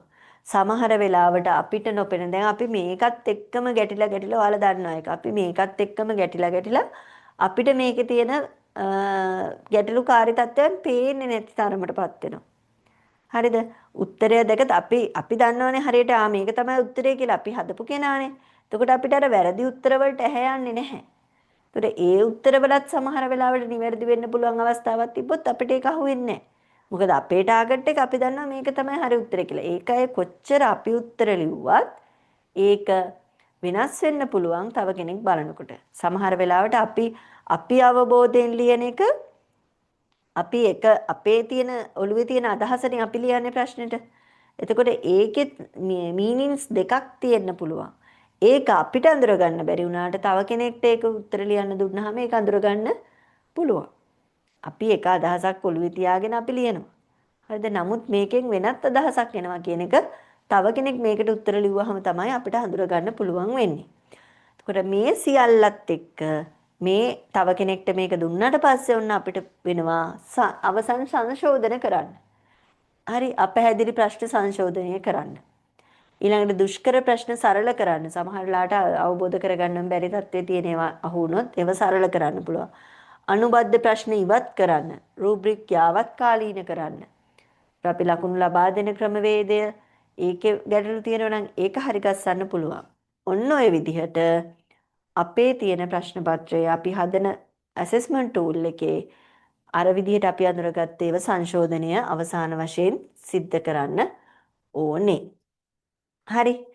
මේ විදිහට තමයි අපි මේ පියවර දැන් කතා කරා පියවර 11ක්. මේ පියවර 11 ඔස්සේ අපි ඇසෙස්මන්ට් ටූල් එකක් නිර්මාණය කරන්නේ. හරිද? ඇසෙස්මන්ට් ටූල් එකක් නිර්මාණය කරනවා කියන එක ගොඩක් වැදගත්. මේක විශේෂයෙන් සැලකිලිමත් වෙලා කරන්න ඕන දෙයක්. දරුවට ලකුණක් දෙනවා කියන්නේ දරුවා ඒකෙන් තමන්ගේ මට්ටමක් තීරණය කරගන්නවා. ඒකට ඒ මට්ටම තීරණය කරගන්න නම් අපි නිවැරදි විදිහට දරුවාගේ සියලුම දරුවන්ට අසාධාරණයක් නොවන විදිහට ඒක නිවැරදිවම සකස් කරන්න ඕනේ. නැත්තම් දරුවා සමහර දරුවෝ අධිතක්සේරුවකට එනවා අපිට මේ හැමදේම පුළුවන් කියලා. තවත් දරුවෙක් අවතක්සේරුවකට එන්න පුළුවන් අපිට මේ කිසි දෙයක් බෑ කියලා. මෙන්න මේ සියල්ල බැලන්ස් වෙන අවස්ථාවක් තමයි අපි ඇති කරන්න ඕනේ. එතකොට මේ සඳහා අපි මේ හදන තක්සේරුව වඩාත් වැදගත් වෙනවා. හරි? එතකොට හරි අපි අද අවසන් කරමු මේක. එතකොට දැන් ඔයාලට අවබෝධයක් තියෙනවා මොකද්ද තක්සේරුව කියලා කියන්නේ? තක්සේරු චක්‍රය මොන වගේද ක්‍රියාත්මක වෙන්නේ? ඇයි අපි තක්සේරුවක් පාවිච්චි කරන්නේ? එතකොට කොහොමද ඒ ඔක්කොටම වඩා වැදගත් වෙන්නේ මේ අද කතා කරපු ටික? කොහොමද අපි නිවැරදි ඇසෙස්මන්ට් ටූල් එකක් අඳුරගන්නේ? නිවැරදි ඇසෙස්මන්ට් ටූල් එකක් අපි අවශ්‍ය තැනට අවශ්‍ය ඇසෙස්මන්ට් ටූල් පාවිච්චි කරන්න ඕනේ. හරිද? MCQ එක අවශ්‍ය තැනට වාචික පරීක්ෂණයක් කරලවත් වාචික පරීක්ෂණය අවශ්‍ය තැනට MCQ එකක් කරලවත් හරියන්නේ නැහැ. ඒ නිසා අපි නිවැරදි තක්සේරු ඇසෙස්මන්ට් ටූල් එක නිවැරදි තැනට ගලප ගන්න අවශ්‍ය වෙනවා. හරිද? එතකොට එහෙනම් මේ දේවල් අපි කතා කරේ ගොඩක් දුරට ඔයාලා ඩිග්‍රී එකක් කරනකොට මේකේ තියෙන පේපර් එකට මේකේ තියෙන අසයින්මන්ට් එකට ලකුණු ගන්න බලාගෙන නෙමෙයි. හරිද? ඒ නිසා මේවා පන්ති කාමරය තුල ක්‍රියාත්මක කරනකොට දැන් මේ කියන පියවර ඔක්කොම පියවර 11ම සර්ව සම්පූර්ණව කරන්න බැරි වෙන්න පුළුවන්. මේ අපි කරන හැම මාසික පරීක්ෂණයකට මේ සියල්ලම මේ නිවැරදිවම අකුරෙන් අකුර පිළිවෙලට නොකරුණත් මේ අවබෝධයත් එක්ක යම් කිසි විදිහට මෙතෙක් කල නොකරපු විදිහට සාර්ථක විදිහට ඇසෙස්මන්ට් එකක් කරන්න ඔයාලට හැකියාව ලැබෙන්න පුළුවන්. ඒකට මේ කරන ඇසෙස්මන්ට් ඇත්තටම දරුවාට බලපෑමක් ඇති කරන්න පුළුවන්. බලපෑමක් කියන්නේ දරුවාගේ හැකියාවන් වර්ධනය කරමින් දරුවාගේ හැකියාව මැන බලන්න පුළුවන් නම් තවත් හොඳයි.